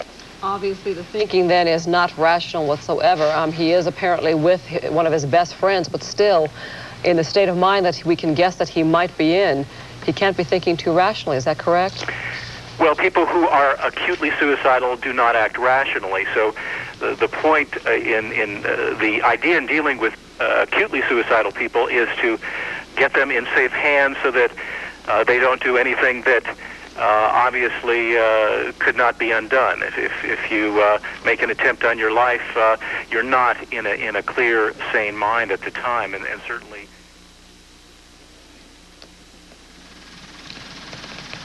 If I'm reading it right, this is Larry King at CNN in Washington. We're picking up reports from KCAL and other affiliates in Los Angeles. My guess is they're on 710 North now. They veered off 91 onto 710 North, if I am correct. Look, I'm looking at a map here of Los Angeles, and I'm guessing they're somewhere around Paramount heading toward what would be Downey. They have the flashers on. That's been identified as Al Cowlings' car. And O.J. Simpson, now we had said passenger side, apparently is in the back of that car. It's a 1993 Ford Bronco, very popular automobile. Okay, now we understand we have a psychiatrist with us at our studios in Atlanta, Dr. Alfred Nesser. Are you there, Dr. Nesser? I'm here. Messer, Okay. M-E-S-S-E-R. All right, thank you, doctor. Based on what that psychiatrist just told the Fox station, would you agree with him? Oh, yes, I think Tom Linden has it just right. What he's describing, I think, is what we call a dissociated state, where people act in one way or a part of the max in one way, and they behave in another and think in another. The end result of that, or the end station of that, is multiple personality disorder. And here we have a more acute phase of that, a dissociated state. What part, Doctor, does the fellow driving the car, his old friend, play in this now? Well, he's the key, I think in many ways the key, and I think his friend Vince is the key. What O.J. has to know is that he's not being abandoned. He's not all alone. He's very angry at all that's happened to him, but he has to know that he's not being abandoned. In my book, I think a lot of this began with the difficulty with his ex-wife and her feeling that the two of them could not make it together. Larry, do you remember the situation in Annapolis before the Army-Navy game when the two Navy officers who were engaged split up because the woman wanted no longer to maintain the engagement? That's right. One went and she said to him, it's ended, and he went off in a huff. She called a good friend, another naval officer, to come over and sit with her and comfort her. And then the first man came back and suddenly saw these two together, and he shot the two of them, and then he shot himself. I'm going to cut into you, and let's go back to KTTV for more reports right from the scene. I used to watch O.J. play football at USC when he was in college. I've got long memories about O.J., as do a lot of people, and I think a lot of people want to see this end peacefully, but I think they should keep in mind that joining in the spectacle at this point will not help. We should add at this point, Dr. Tom Linden, that the car is now northbound on the 405, coming north from the 91, so headed back up toward the Santa Monica area, actually a long way from Santa Monica, but in that part of the world, coming north on the 405 freeway, on the San Diego freeway. And I'm struck, Dr. Linden, in regard to what you just said about having watched O.J. Simpson play for SC and for the Buffalo Bills and so on, and certainly all the myriad of commercials. Something that Gil Garcetti said today at his news conference, the district attorney, who said, we have seen the falling of an American hero. And I, Gil Garcetti, have shared that same view. And that's a view that we, particularly if you are an SC fan, of course, but I think just a sports fan and an American fan, here's a man whose last name never needs to be mentioned. It's always O.J., and everyone knows who you're talking about. Well, you know, in such a chaotic and sometimes crazy world, everybody needs heroes, and there, I'm sure, millions of Americans have looked to O.J. as a hero, and when a hero is in trouble, it's very, very hard to accept, and I think that's probably the feeling of a lot of people. It's certainly my feeling. Dr. Linden, let us give our viewers some more information. We understand the vehicle is traveling northbound on the 405 near the LAX area, south of LAX. Traveling northbound, interesting to note, that would be toward the Brentwood area. That is right where O.J. Simpson lives. That is near the location where the murders took place. Again, the vehicle has moved now from the 91 freeway to the 405. Before that, it was on the I-5 freeway, so they've covered quite a bit of distance here. Christine, in that last close-up we had, it appeared that, although we had the one report that O.J. Simpson was in the back seat of that Ford Bronco, it looked as if in the last close-up we had of the passenger side that there was a person in the front passenger seat. Obviously somebody's driving it, but a person in the right front seat as well. Right, you can see perhaps it looks like maybe a shoulder there or the seat there in that close-up shot of the Bronco. We should point out there are a convoy of officers that have been following this vehicle since it hit the freeways at about 6:45. That's when they spotted the vehicle.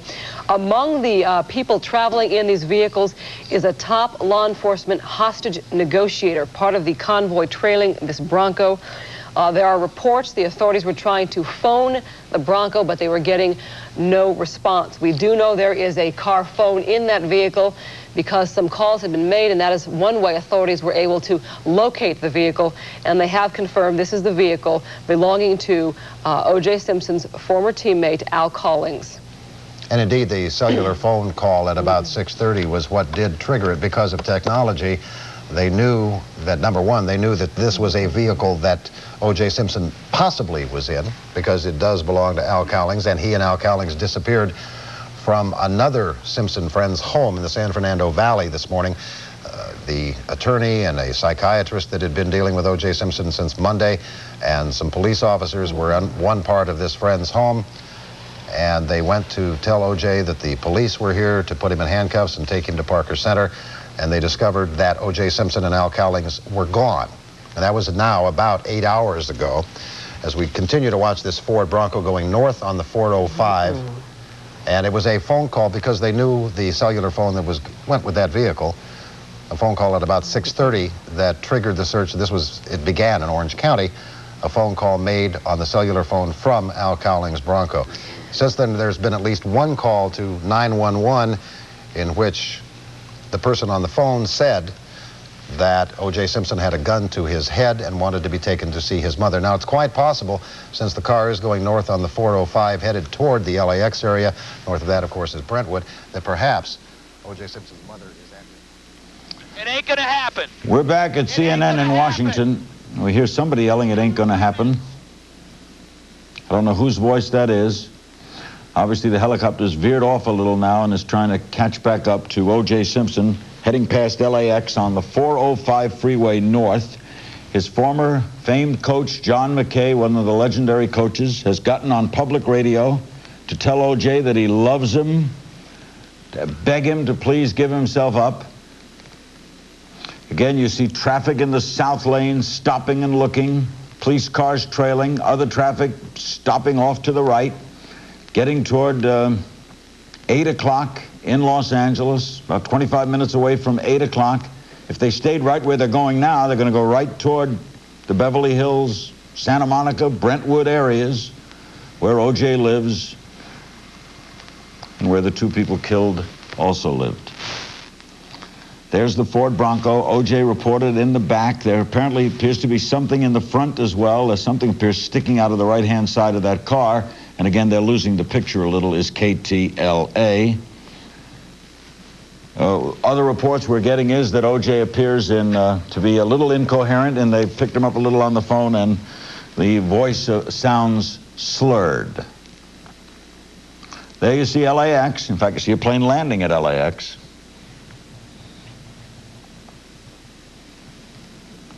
And I don't know what that is. That must be, that's part of the chopper.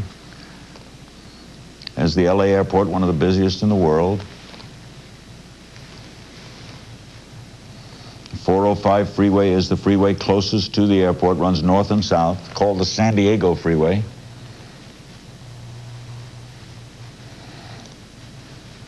And the helicopter, obviously the reason the helicopter has gotten out of pattern here is there are commercial flights coming in and out of that airport. And you can't apparently, because if you're landing in LA, as those people do, they always land from the east. They will go right over the 405, so they've obviously steered this helicopter to be out of position of not hitting a passenger plane. There you see the tip of the helicopter outside the cameras. Again, the car continues to travel, trailed by California Highway Patrol. We understand that Dr. Michael Baden can hear us. How are you, Michael? Hi, Larry. Sorry to be talking to you at this time. Yeah, Michael is an old friend. He's the famed forensic pathologist for New York City for many, many years, one of the foremost people in his field. I know you're not a psychologist or a psychiatrist, Michael, but you were with O.J. today. Can you tell us what happened this morning? Yeah, I and Dr. Henry Lee, who's a criminalist type expert, and a psychiatrist, Saul Fairstein, and another doctor, an internist, were in the process of examining O.J. and had just finished examining O.J. and waiting for the police to arrive when he disappeared. And what had he said to you, Michael? Scientific studies. What had he said to you? Well, he was very cooperative. He was very. He indicated that he was very upset that he caused us upset by having to come there. He was depressed. He was obviously depressed. We were concerned, and arrangements had been made that he should be observed by a psychiatrist when he got into the correction department and was put into the prison cell. Michael, you were called out as an expert on the cause of death and type of death and how the deaths would have occurred, right? I'm involved with Dr. Lee in trying to evaluate the scientific evidence, the autopsy findings, what type of weapon was used, what kind of trace evidence, hairs, fibers, blood stains. For the defense, right? Well, he hadn't been arrested yet. In order to make sure that nothing was overlooked, because O.J. Simpson wanted to find out who really killed his wife. And whatever that is, his lawyer, he hadn't been arrested yet, had wanted to make sure that nothing was overlooked. And we were there to collect evidence to go over what had been done. As he says in his own letter, and as he said to you, he never admitted killing, right?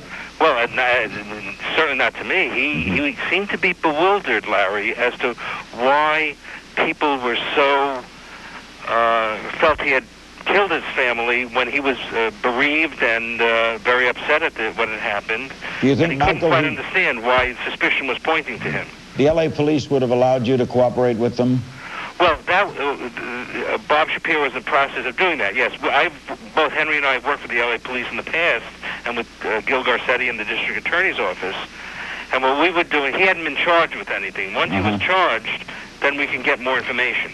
They wouldn't have exhumed the bodies, though, right? You would have looked at their reports. First, we looked at their reports, because the families have an absolute right to object to an exhumation, and we wouldn't want to put them through that process unless it was absolutely necessary.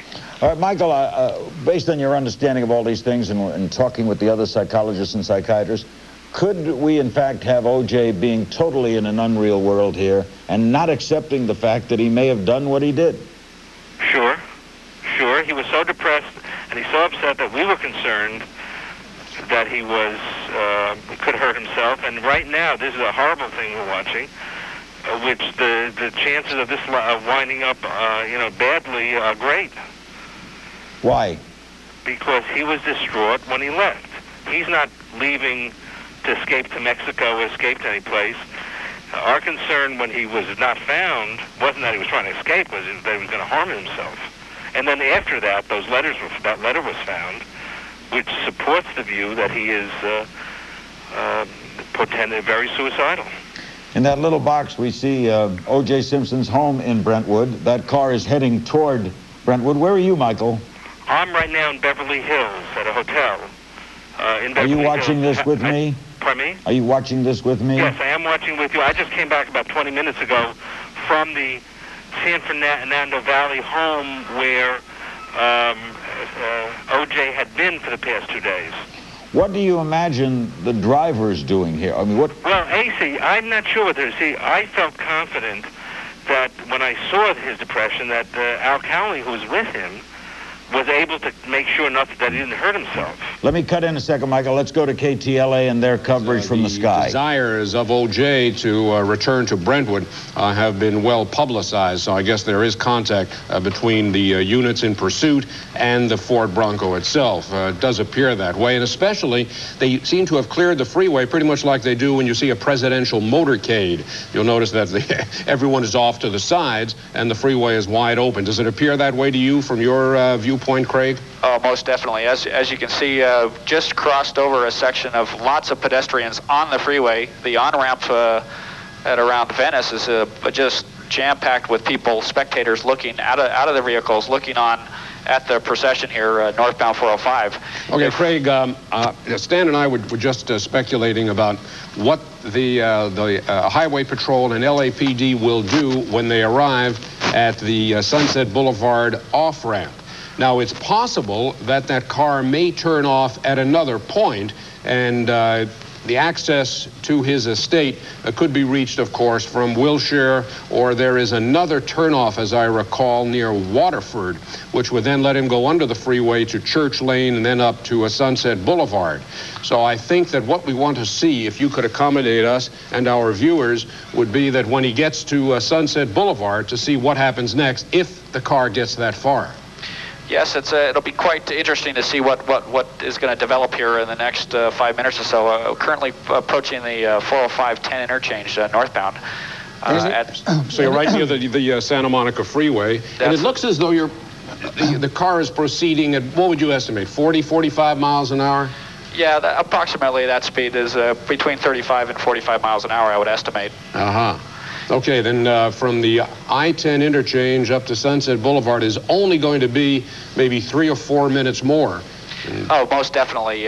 We're just coming up on the interchange at this time into the West LA area, and if indeed someone is in communication with the vehicle, and that is a distinct possibility of getting off at Sunset en route to the Brentwood location, and possibly that could be a termination point.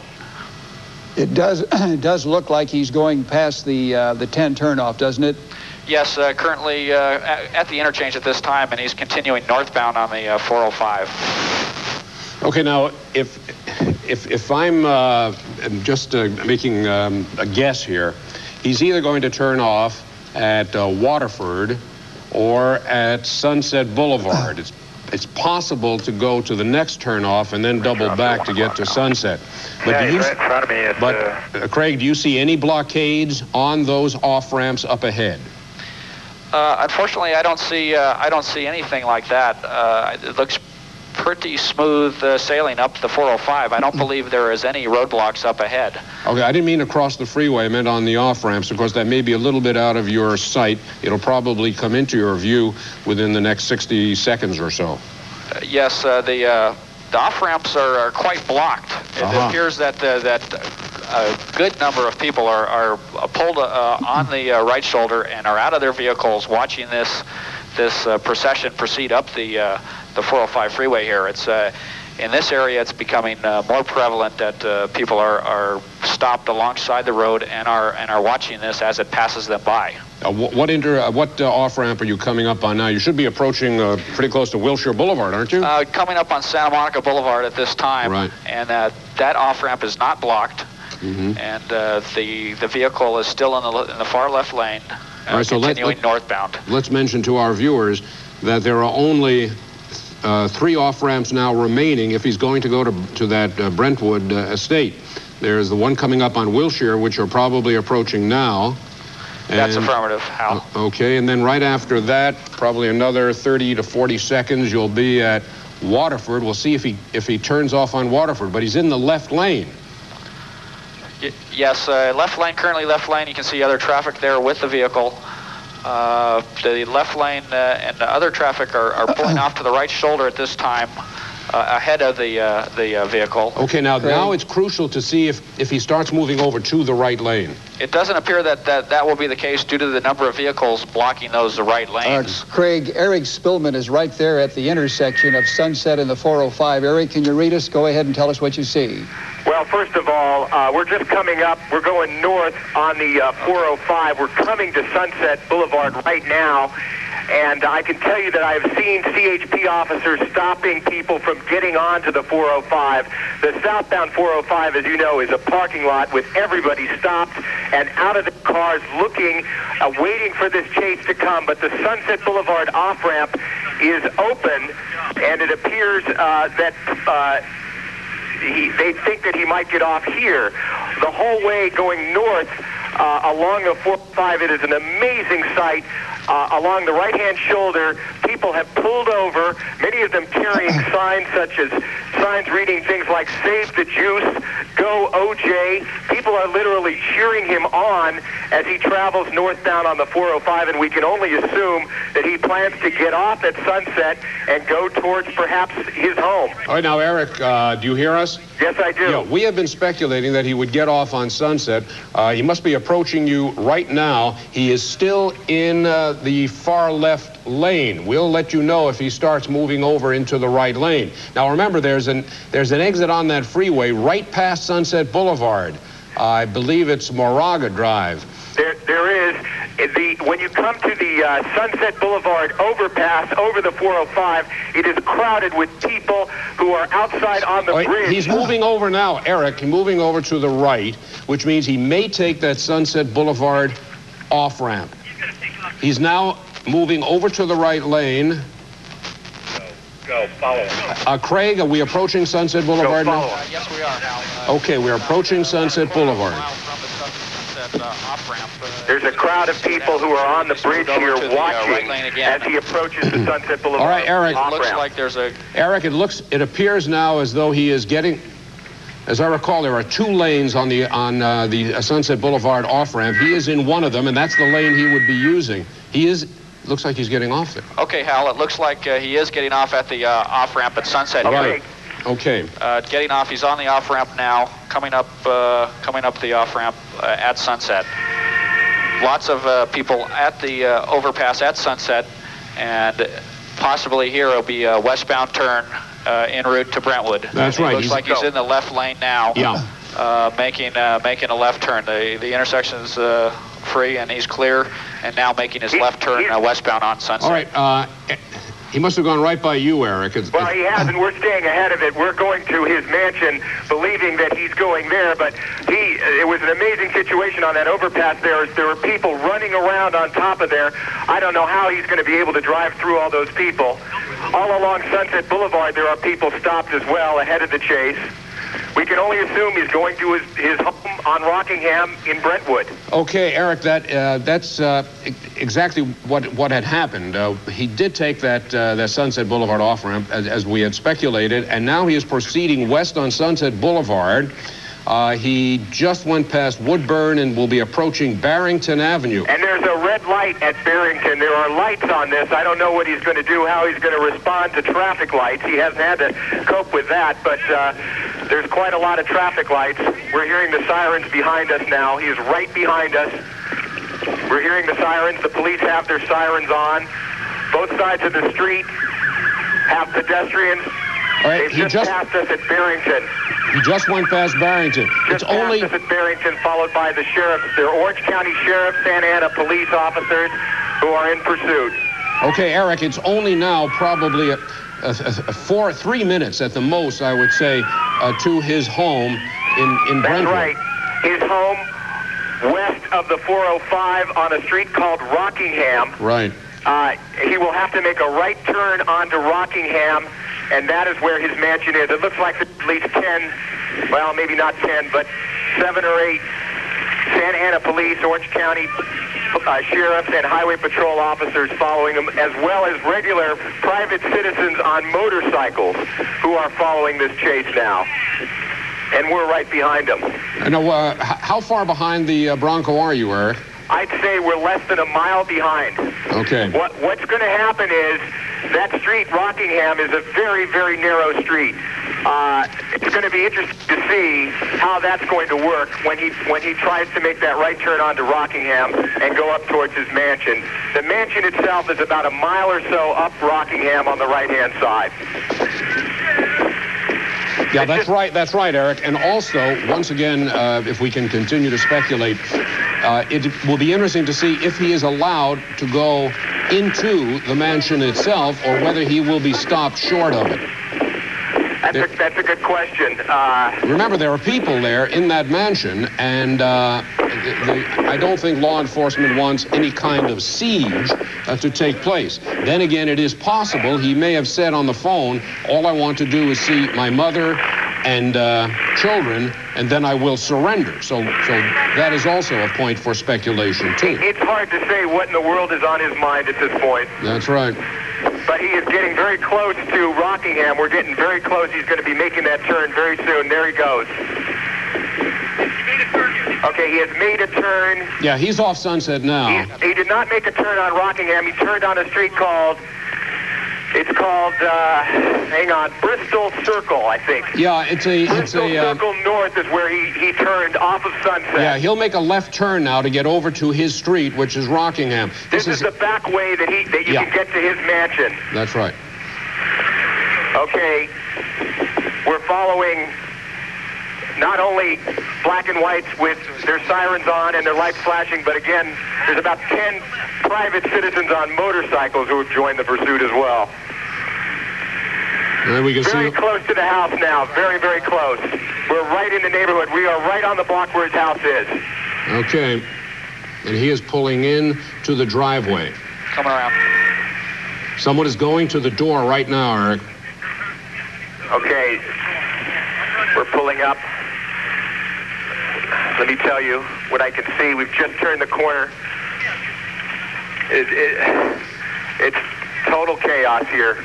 Motorcycles, black and whites, people running around, officers getting out of their cars with their batons, people running, they're keeping our cameras away. They won't let our cameras through. Okay, I can understand that, but we do have an aerial view, Eric. Okay, we're gonna show you a picture from the ground here as soon as we can, but the sheriffs are not letting us get up close enough to actually see what's going on with the naked eye. So you have the best viewpoint from the helicopter there. They're stopping us. Is that something out of this, pointed out of the window there, Hal, on the passenger side? Well, it did. Or is that just the mirror? That might be the mirror. But he's right in the courtyard of his estate. Yeah, and he was evidently not driving, obviously. No. So he would be sitting right over there, possibly on that side. But the gates were open. He went right through. Someone came up to him and then was chased away by whoever the driver was.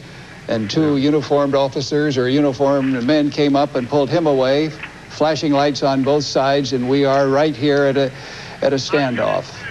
Now there's a big crowd here developing as well. All the people who were chasing him have now stopped here. Well, we will stay right on that Ford Bronco, and we will be waiting, just as everyone who is watching with us is waiting to see what happens. There's a reflection of light on the windshield, so you really can't see into the driver's seat. And we must recognize the fact also that we're dealing here with so many variables, so many imponderables, the state of mind of O.J. himself, what he has said on the phone when talking to other people, perhaps law enforcement. It's very, very difficult to figure out just what the next move is going to be. Craig, what do you see from up there in your pilot's position? Well, Stan, we've got the vehicle in the driveway with flashers on. Someone approached the vehicle initially and then believed the security guards or police officers pulled him away from the vehicle. And right now, it's just it's a waiting game, it looks like. Where are the law enforcement officers? Can you see them around? Are they all outside? It looked like they came out of the house, or were in the house and came out of the house and then went back into the house. At this point in time, I do not see too many law enforcement people in and around the vehicle. However, that's not to say they could be close proximity to the house and the vehicle around the grounds. Craig, let me recommend that we stay right on your position there, because I have a feeling that the car didn't just drive in there to sit there, that something is happening right now. I would suspect there's some kind of communication, cellular communication between a cell phone and either the house or law enforcement in that area. Some kind of negotiation must be going on. Yeah, I would assume that would be a good analysis of the situation. Here right now, it appears that to resolve this possible conflict here, that communication would take place, so everybody would know what was going on, so there would be no unexpected surprises to cause some problems. Yeah, we don't want to just guess at what might happen, because we don't know any more than the viewers who are watching with us or than you do sitting up there. And I think the best thing we can do is just watch and wait and hope that this is resolved with a peaceful resolution. Hal, we just got some information over our radio. The police helicopter is requesting us to gain an altitude because of the number of helicopters over the scene here is interfering with voice communications with the vehicle, and there appears to be negotiations going on from the vehicle with either obviously I would speculate a cellular phone, as you mentioned earlier. Right. Okay, well, if you can gain altitude, we certainly want to cooperate in that respect, not endanger anybody. And as we say, we hope that this will end peaceably. But we'll see what happens here. We'll stay on that Ford and see what happens. But I do suspect that there are negotiations going on right now. And the fact that the officers of the scene have kind of stayed the other side of the wall, there's no one rushing or standing around. It's just the white car sitting there in the courtyard. Yeah, I think his motivation, he said, was to see his mother, who was at the estate, and perhaps the children. Now, the children may not be there. We don't know that. Maybe they're being brought there, and there may be some kind of negotiation that perhaps if he could see his mother and the children and make some statement perhaps or talk to them, that maybe then there would be a surrender to the police. Did you gain altitude? Are you up at Yes, Hal, we sure did. We're about 2,100 feet above the scene. Okay. That's mean sea level, which puts us up about 1,500 feet above the ground. You still have an excellent picture, and we can see everything going on at that point, Craig. Yes, this excellent vantage point from this location. As you can see, as details develop here, we should be able to see quite clearly what will take place. O.J. Simpson wrote a letter to his children and to his mother and then to his friends. And his attorney... Yeah, that letter was read this afternoon, and what it did was to proclaim his innocence. He claimed that he was innocent innocent of the charges of murder in the first degree, 2 counts of murder in the first degree, with special circumstances. I think it's just a matter now of waiting to see. Do you see any other law enforcement activity in the area, Craig, as you look down? Yes, as you can see on the perimeter road here, there is quite a number of vehicles that were in the pursuit with the white Bronco. They have all positioned themselves around the house. And I suspect that there are quite a number of officers surrounded the house at this time. There were evidently officers inside the house also. Yes, that's what appeared as we came up. Someone approached the vehicle initially and was pulled away from the vehicle by what it looked like some sort of officers. I could not tell their uniforms. You know, Craig, to put it in one kind of perspective, the belief earlier was, when the letter was read at his attorney's office, at Mr. Shapiro's office, the view was that he was a fugitive from justice. Well, he is not a fugitive in one respect anymore. We know where he is, and he is, you know, there was speculation he might be out of the country, he may be hiding someplace. That is not the case anymore. That situation has now changed. O.J. Simpson is back at his home.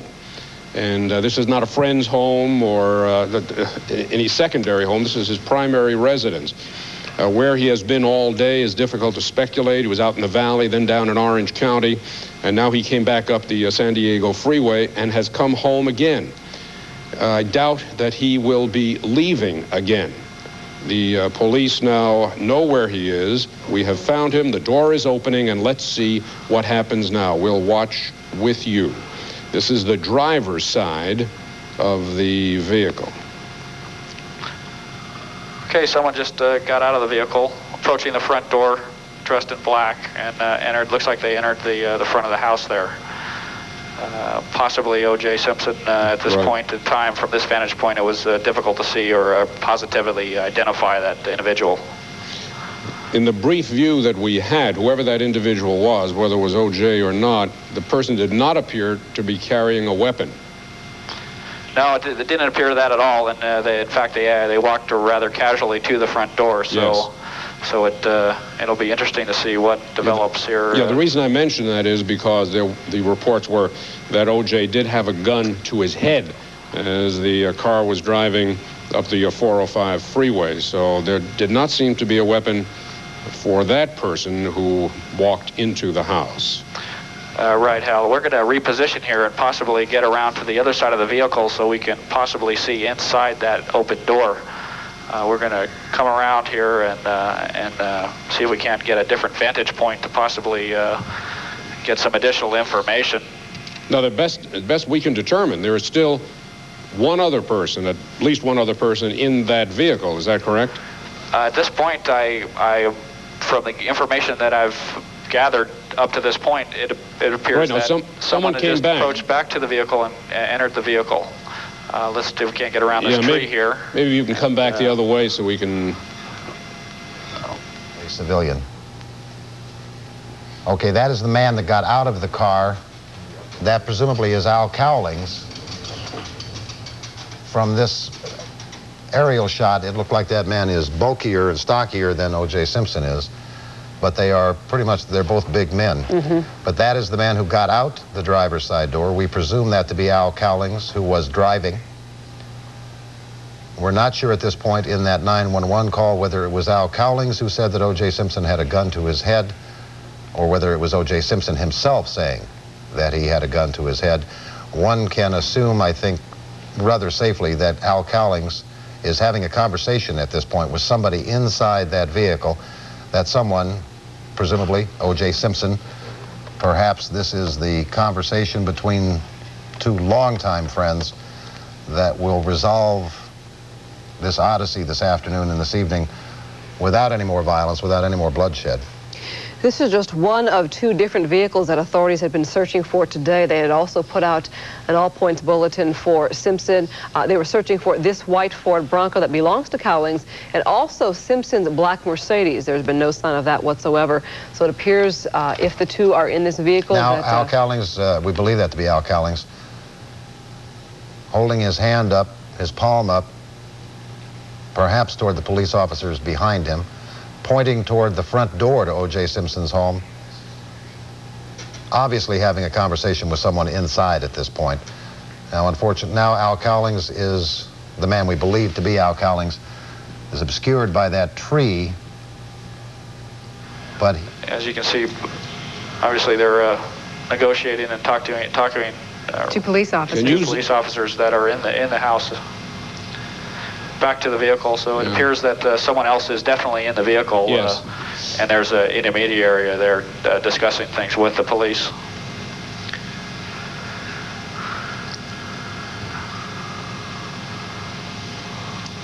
They were gesturing toward something behind, in the back or toward the rear of the property there. Okay, here's I believe a man is pleading to negotiate with people here, the police obviously, and it's obviously very stressful down there from these pictures, as you can see. A very delicate situation taking place as we watch here.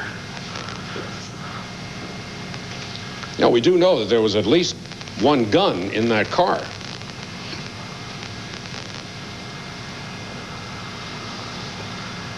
It would be very interesting if anybody on the ground would possibly able to get some audio here of this gentleman. He's quite upset at the moment. Yes. Quite emotional here, which would seem to dictate the stressfulness of the situation, and hopefully this type of situation would not escalate into something a little more dramatic. And both of the officers appear to be calming the individual down and reassuring him that things are safe. Well, there's no doubt, as we mentioned before, that O.J. is in a particularly agitated state of mind. That is, I think, is a truism. Consequently, what goes on from here on is very difficult to ascertain. I would suspect also that his lawyer is going to be involved in these negotiations also. But it does appear, and this once again is just guessing, that O.J. is still in that vehicle and probably on the passenger side. That seems to be a fairly logical deduction, I think, because the person who got out is doing some kind of negotiation or talking rather than dealing with law enforcement and talking to somebody in the car. Most definitely, that's what it appears to be. Hal, yeah. Eric Spillman now is live on the grounds of the house. Let's switch to him right now. Eric? Well, Stan and Hal, unfortunately, we can't see as well from our vantage point as you can from yours. We are about, I'd say 500 yards away from the driveway where the drama is all taking place. And as you can see, there's a line of black and whites, Highway Patrol, Orange County Sheriffs, and LAPD patrol cars with their lights flashing all the way back down towards Rockingham. And Eric, let me just mention, it looks as though something is going to happen right now. The person in the car just moved toward the entrance of the doorway. And Hal, Stu Nahan just called in and identified the gentleman standing there in the courtyard. It is Al Cowling. Yeah, it is a professional football player and his best friend. Close friend, yes. Played ball at SC with O.J., and he was the man driving the car, and he was also the man with O.J. Simpson at the house in San Fernando Valley. Right. Now, he's backed away from the vehicle, and LAPD inside the house. Just inside the doorway. I would think that what you're going to see is, well, once again, we're speculating, but I would suspect that O.J. is in that vehicle and will probably come out of that vehicle. He didn't come all this way to sit in the car. Now, everyone at the scene, I know everyone hoping for a peaceful solution to this entire scenario. Jan, he's standing right out in the open. There are 2 police officers just inside the door. Right. At least 2. There may be lots more. Right? 2 that we've seen at this point, yes. And then he had his hands moving in a very emotional manner, what they were saying. Right, it was unclear who he was speaking to, whether he was speaking to law enforcement officials, perhaps, there by the wall, or maybe even neighbors, bystanders who were there. It's hard to tell from this point. But at one point, yes, he was very emotional.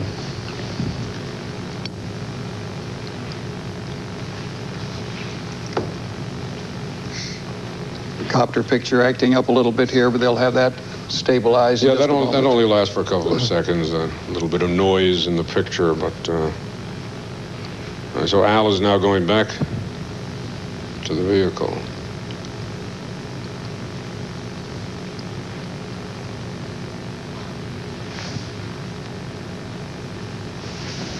So critical, as we pointed out before, is the fact that they believe that any type of intrusion, especially by the media, could trigger a confrontation, could trigger something to happen. If you look ahead of me here, I'm not sure if our photographer can get a shot here, but Steve, you can pan off to the right. If you can pan right, Steve. Al, I think we're going to stay with our helicopter picture. If you just describe for us what you're seeing. Okay, now we've got a split screen and we can see what you're talking about, Al. Okay, very good. As I said, nothing apparently from the house, but what you had seen before. Okay, Al, to just update you and the rest of our viewers, the man we believe to be Al Cowlings. This is Larry King in Washington at CNN Studios, staying atop this scene for you now through Fox 11. We have just been told that 2 photographers who tried to run across the lawn have been arrested by the police. We have affirmed that Al Cowlings is apparently negotiating. He was the driver of the car, the longtime Simpson friend and teammate at USC. There are police in the doorway. This is the driveway to the O.J. Simpson house in Brentwood. He's driven through 2 counties, and we followed him all the way. That's a police car behind him. And O.J. is in the car, apparently. Cowlings is now either by the door. Let's go back to Channel 5's coverage, KTLA. Back behind the yellow tape, they're so far away that they're not seeing anything. They're being kept back by police. We have seen a number of police officers going in, looking as if they were SWAT team members, people wearing the bulletproof vests. They just sort of arrived here on the scene. Well, what's interesting to us, Eric, and we're looking at it, and you and I both have different perspectives. What's interesting to us is that he is staying in the vehicle, not getting out. He obviously came back to his home to be at his home, to be in the home. But he's not in the home. He is staying in the vehicle at the present time. I suggest there's some quid pro quo here. There's something he is waiting for, so that he is going to stay in the vehicle and probably still has that weapon. They're going to stay in the vehicle until something happens. What that something is, we don't know. We can only speculate, but that, I suspect, is what's happening right now. He could be waiting, as we said before, Eric, for Robert Shapiro to show up on the scene. And then the 3 officers standing there with no protection in front of them, not apparently worried to the dangerous situation, but they've been out there negotiating, obviously, is what they're doing. Right, they've been speaking. There's been communication going on either between the police officer there and Al, or perhaps even O.J. and the police officer are communicating at a distance, but within view of each other. You know, I'm sure that he has a cellular phone there because we've been informed of that, and I'm sure that a lot of stuff's been going on over that cellular phone. But you can actually see the officers speaking. We see officers running in now. Yeah. 2 officers running in beside those patrol cars, wearing the bulletproof vests. You know, we do have to put in but police, according to the scanners, are listening to him. They've been very, very upset, of course, with all the helicopter traffic overhead, saying it's been extremely difficult to hear. I heard at one point they were yelling to try and get the helicopters out of there. I don't know what happened with that. But they are, according to the police scanners, talking to O.J. on the phone from inside the house, trying to negotiate something. All right, Jane.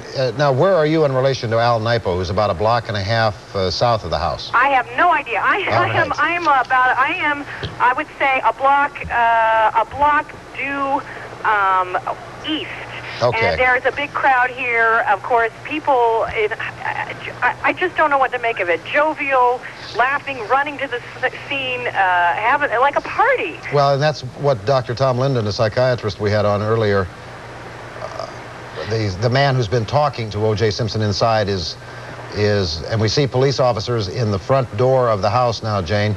Police officers standing there, openly standing there, right, talking apparently to the man who is sort of in the middle, literally, between O.J. Simpson and the officers. Officers at the top of your screen, O.J. Simpson in that vehicle at the bottom of your screen, and the man we believe to be Al Cowlings talking to both sides. It's interesting to note the way the 2 officers were standing there. We can assume that they're wearing any kind of bulletproof vest that they can, but they were not in a way protecting themselves. They were basically just standing there almost casually talking to the driver of that vehicle. Al Cowlings looks like he is still attempting to talk to them and relaying perhaps some information to Simpson, believed to be also in that vehicle there.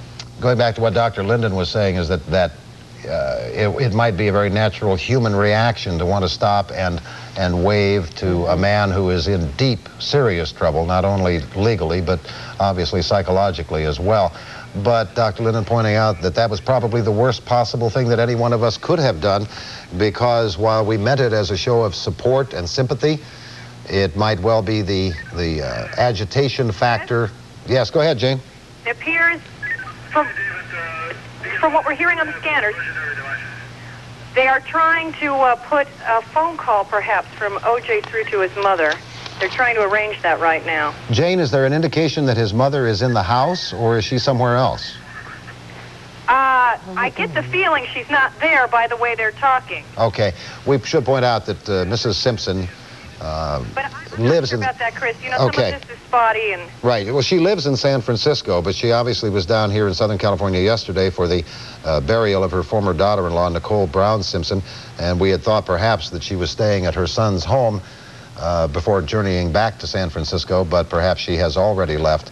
The indication being now that they are trying to hook up a police, or a telephone patch, that is, between O.J. Simpson on the cellular phone in that white Bronco parked in his own driveway in Brentwood, and his mother.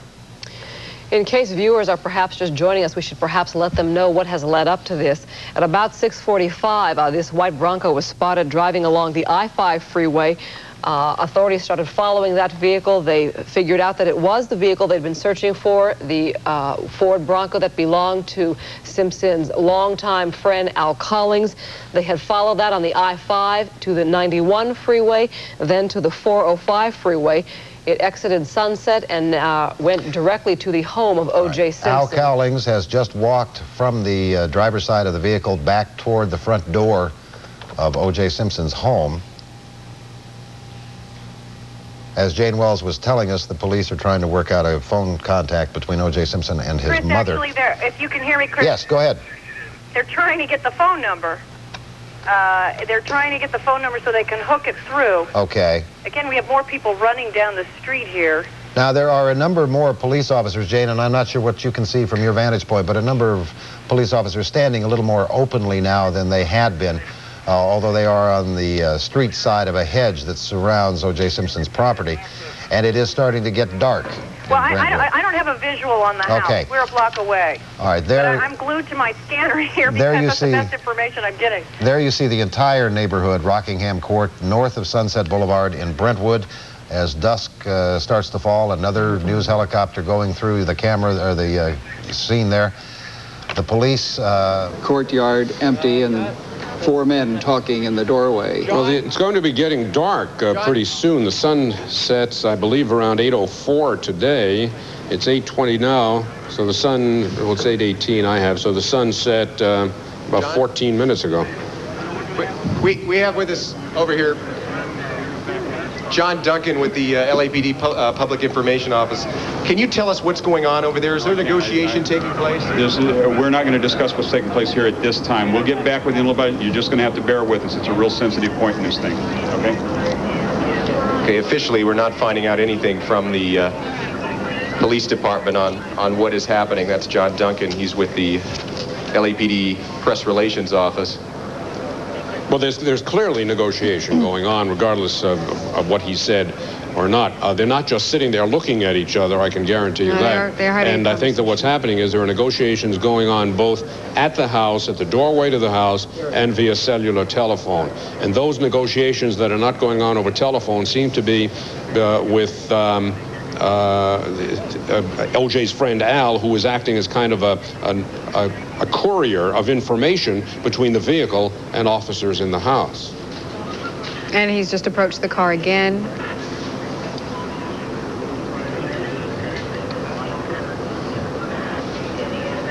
And as of yet, we've been unable to identify the man in street clothes there, and the tie and the shirt, standing in the doorway with the officers. It's unknown who he is.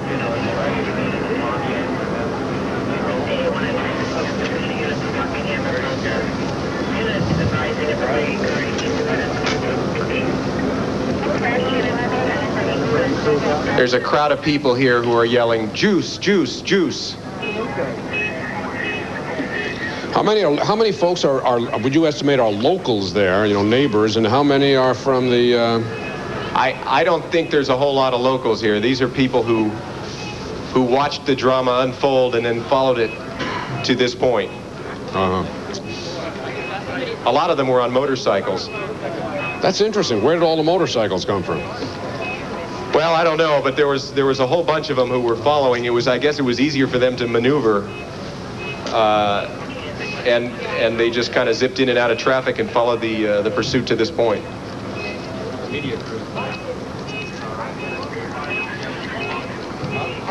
Interesting that the flashing lights have not been turned off. They've been on since the time the car arrived at the house. Craig, up in the copter, how is the light situation? Is darkness setting in?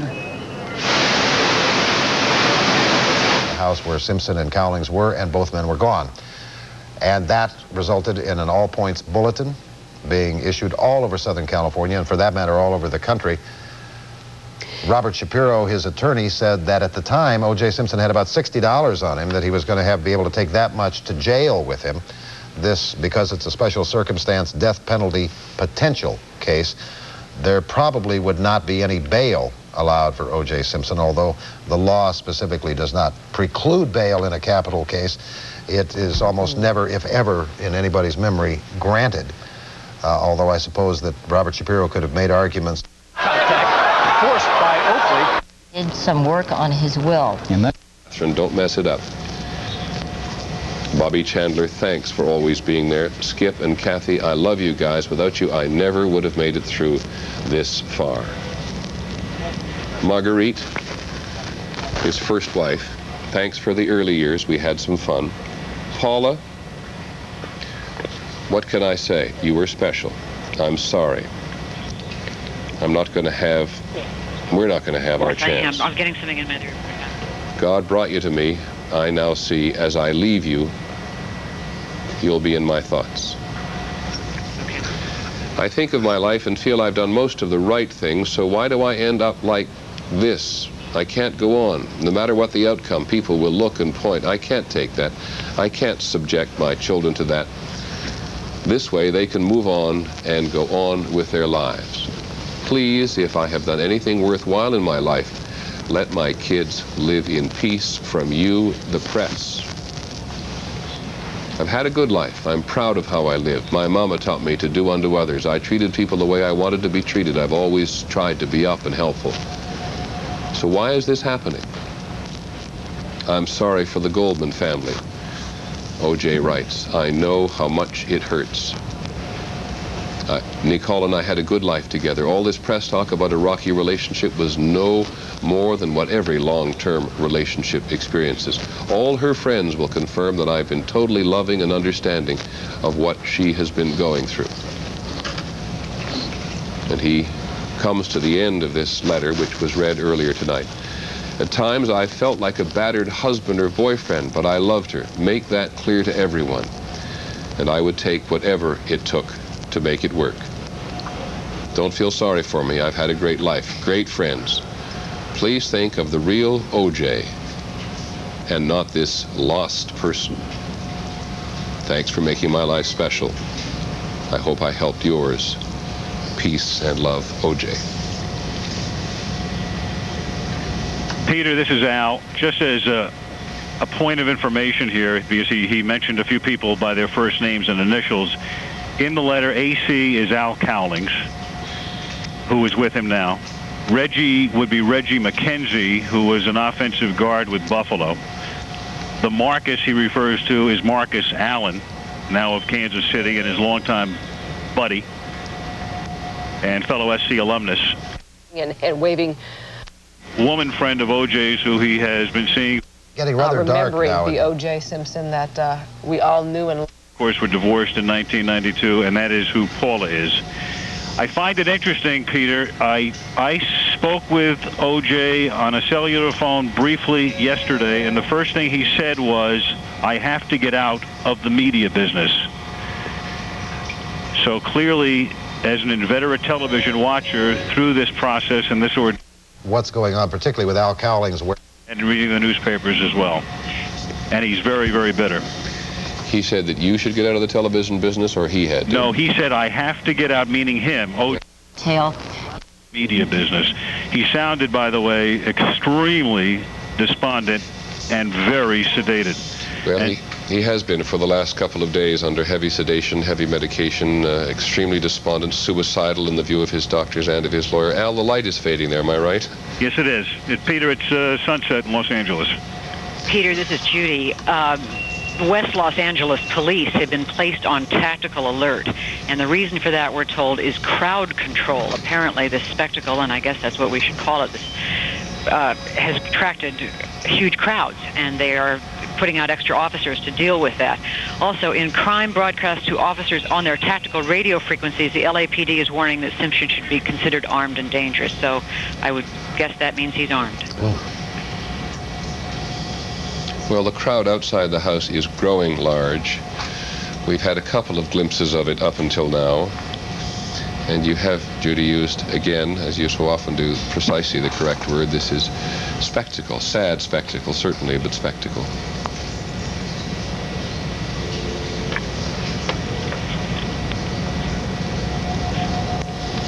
He may be waiting for the dark. That's obviously a guess, a speculation, but there's something calming about the dark, and it could be a better time to negotiate an end to this, although it'll be more difficult for us to see. It was interesting to hear his lawyer say earlier today that they were never concerned that he might run. And when they disappeared from the residence, do you know precisely, Al, where it was that he was staying? And he was in the San Fernando Valley in a very large house, it's described. He was at the home of a friend in the San Fernando Valley. Yes, he was, Peter. And a very large house. Apparently the doctors were upstairs at the time when the Los Angeles police had actually arrived to arrest him because the LAPD had been frustrated that the agreement they had made. That is a very hopeful sign for a police negotiator to hear some clue and some hint, get the idea that in this case it's O.J. Simpson, but that someone is willing to talk and wants to talk. Interesting to note, Jane was saying how there were people moving into the area where she was, which is a little ways from this house. It's a very calm scene as you're looking at this Sky 11 photo of the Brentwood mansion of O.J. Simpson. Not a lot of movement going on there. Media and neighbors, residents, citizens have been kept and moved farther away from this scene as authorities are trying to deal with this situation here. Not a lot of movement by police officers either. You can assume that this is being dealt with through the negotiators at this point in time. Chris and yes, Christine? go ahead, Yes, go Jane. ahead, Jane. Jane, go.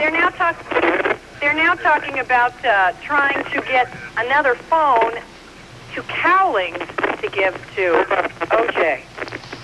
Okay, Al Cowlings being used up to this point as a verbal intermediary, and now apparently as a physical one as well. Perhaps, as we sort of remarked a moment ago, perhaps the cellular phone in that Bronco has had battery problems. But Chris, they've also remarked that he appears to be in a rather emotional state, understandable. When you say he, you mean Cowlings? Cowlings. Okay. That's very understandable. The man has acted as a surrogate for O.J. Simpson at the funerals yesterday, has been his lifelong friend. They played football together at USC, went on to the pros, have been friends for 3 decades or more.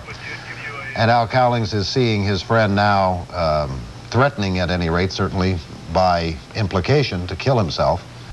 And the police are moving in to try to control that. But he said people have... Was with Simpson earlier today when they were at this undisclosed location with doctors and their attorney, Robert Shapiro, when this surrender was supposed to turn himself in to authorities. What had happened is that surrender did not take place, so police decided we will come to the house, we will pick up Simpson ourselves. When they got there, Shapiro went to go get Cowlings and Simpson, who were in another room. The two had disappeared. They had been on the run ever since. Of course, it is illegal to aid a fugitive. Simpson was being called a fugitive all day long because he has been formally charged with the 2 murders. And so Cowlings and Simpson together have been on the run all day, with police searching for both of them and their vehicles.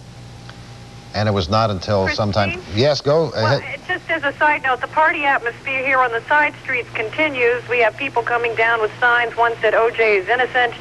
Somebody's got some music playing. People with their children are coming into the neighborhood. This is absolutely bizarre.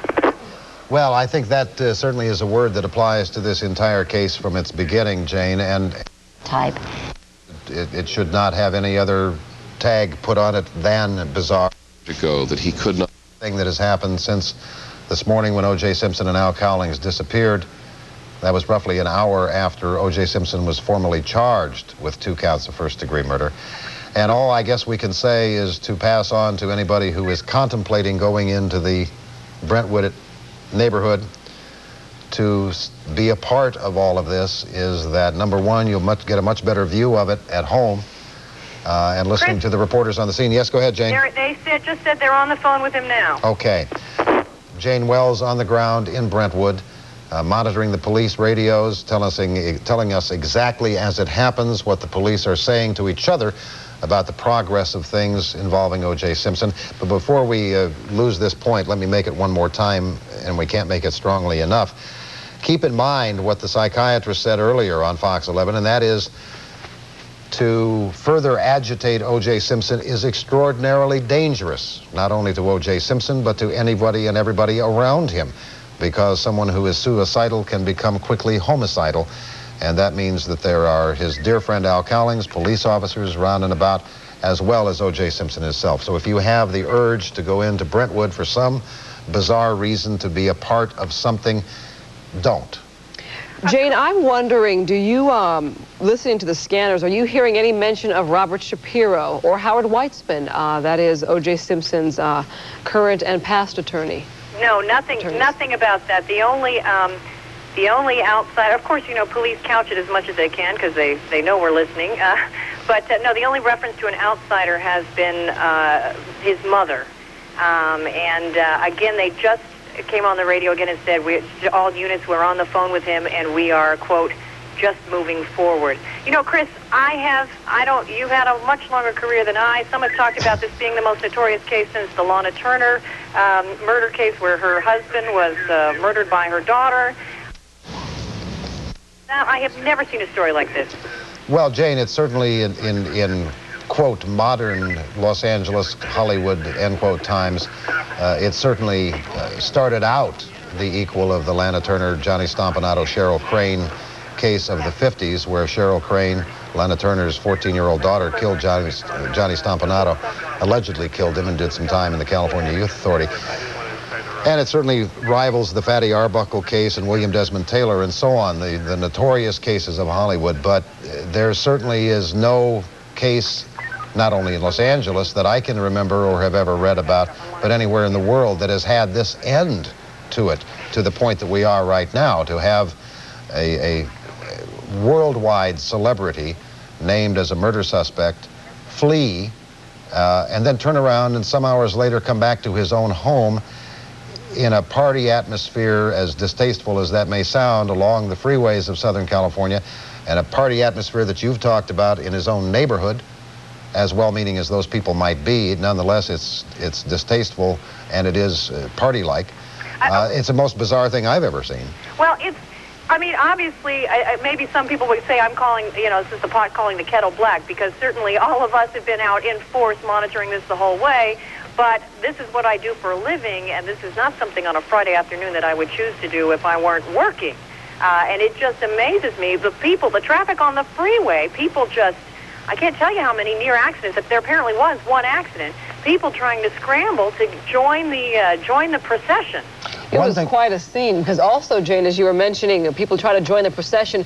When they would pass the ramps, you would see that cars had stopped on the ramps almost waiting for Simpson's vehicle to come by so they could get a look and perhaps a wave in. So it's been, as Chris kind of called it, a party scene the whole route.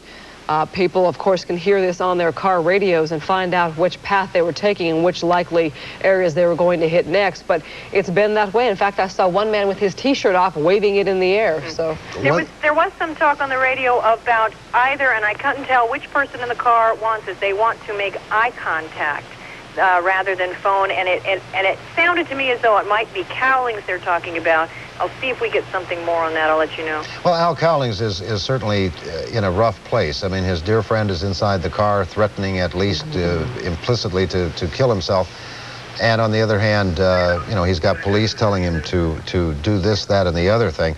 One thing we should make note of, too, is that at this point, there is no hurry on anybody's part. There's no need to hurry any of this. The police have the situation under control. They have the vehicle stopped. No one outside O.J. Simpson and the police in the immediate area. Yes, Jane, go ahead. Go ahead, Jane. Hold on just a second. Okay. They say he wants to make a phone call to his mother. Okay.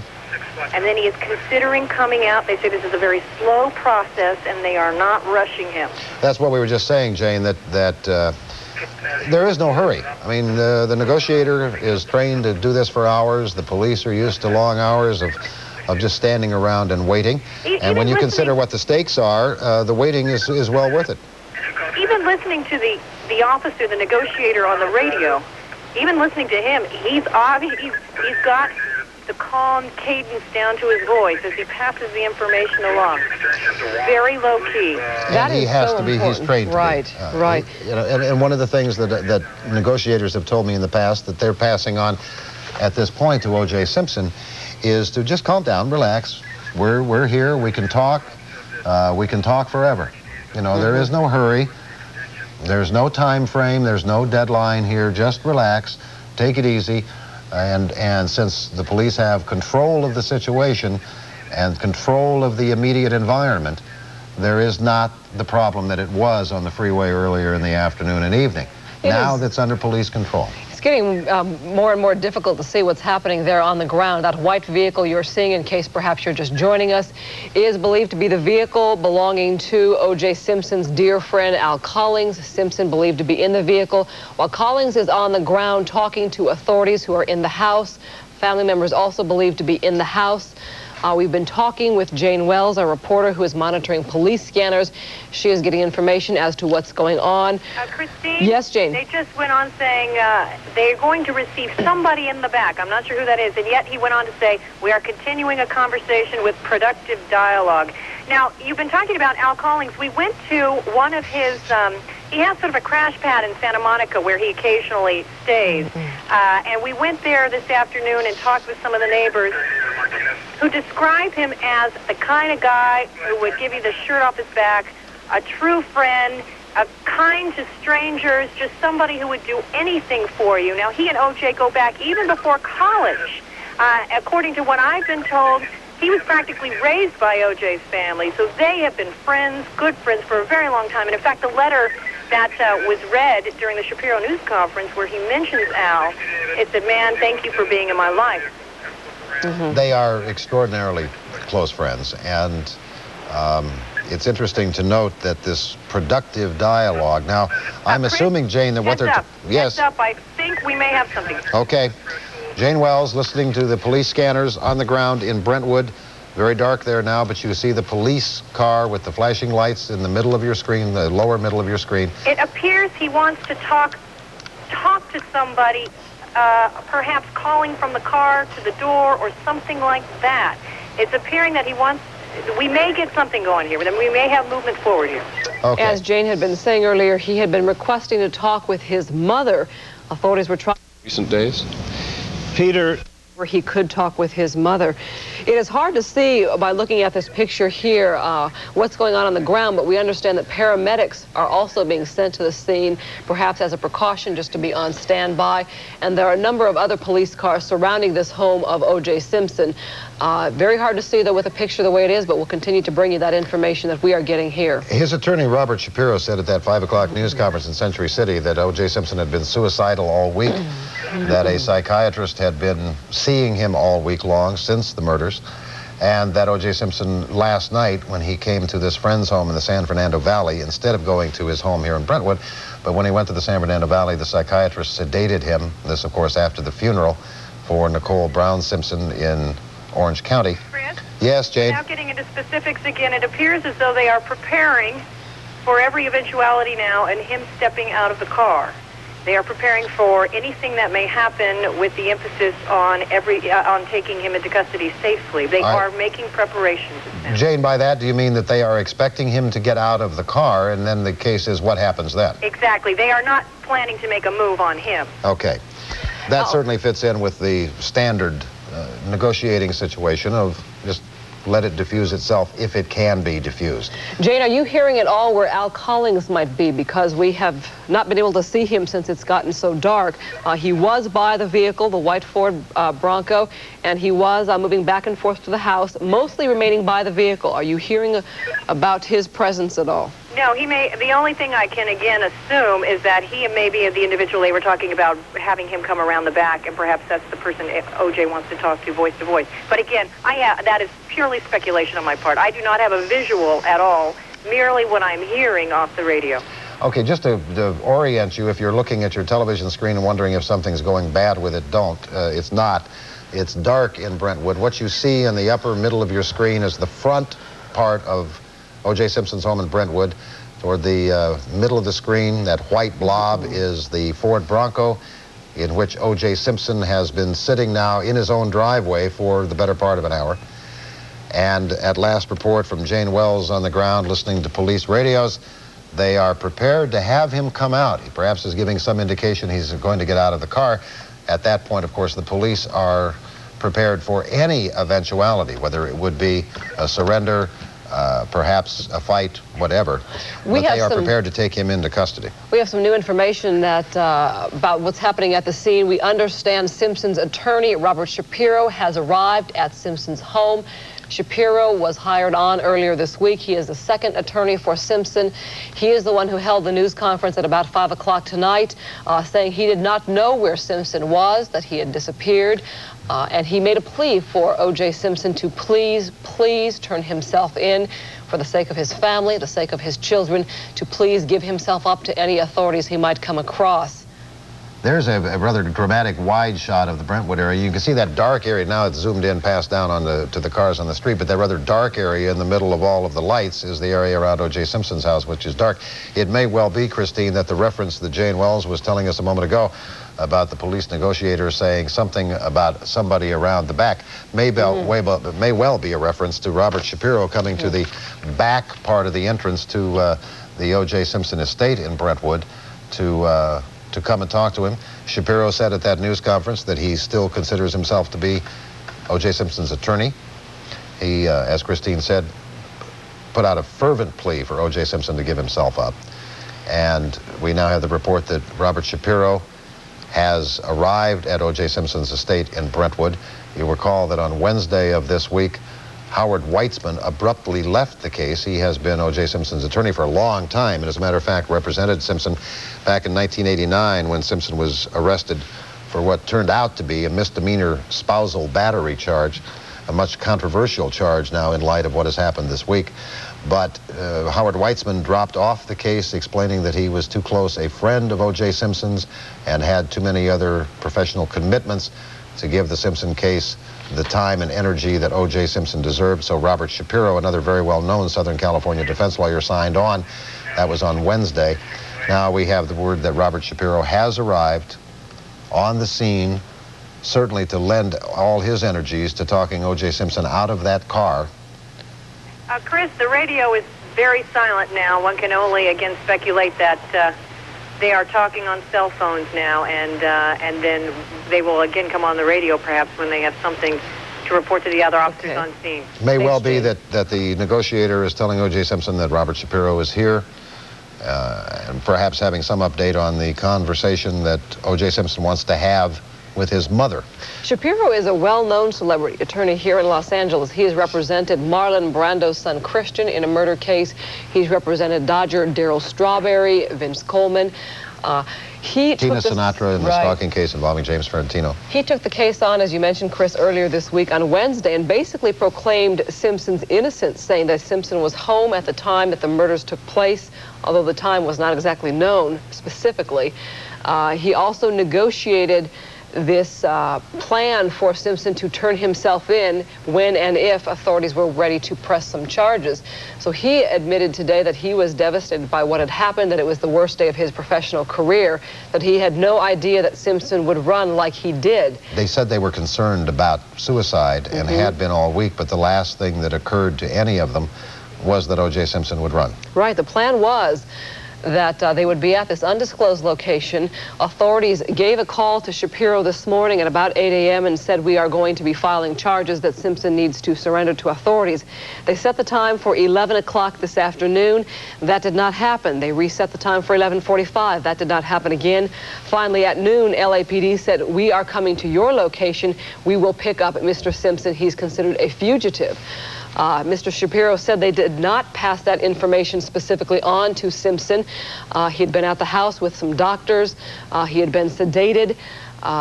He had been with some of his closest friends at his house. When the police car pulled up, Shapiro and others went to the room where Simpson and his friend Collings were.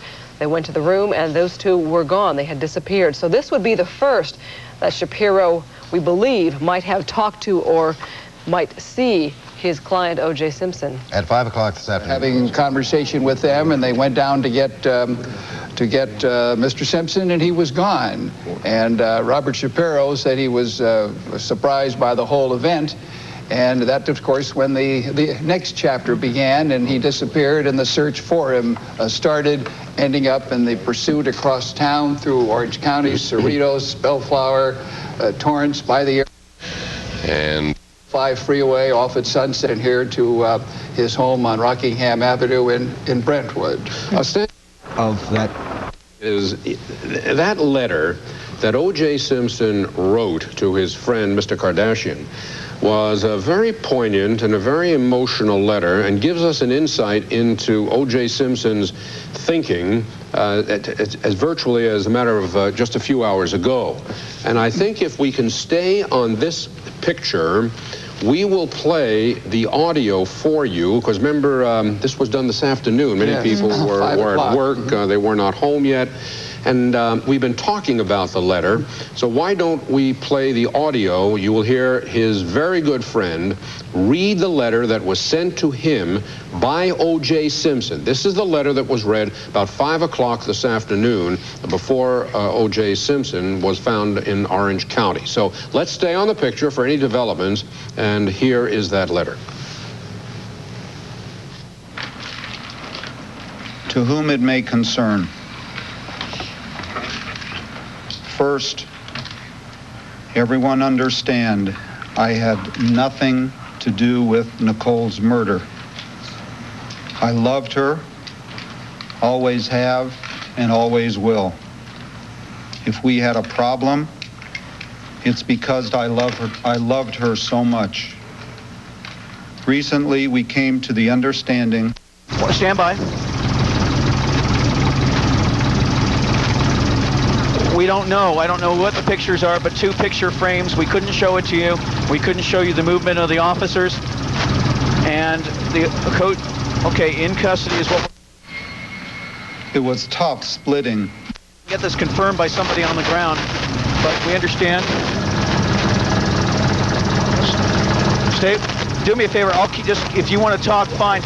Keep an open line with me, and I'll break in every time I've got something for you. We see police officers walking around this area now. Let's underscore that Bob Turr's information is that O.J. is Gary Gabriel. Gary, can you hear me? Yes, I can, Peter. Can you set...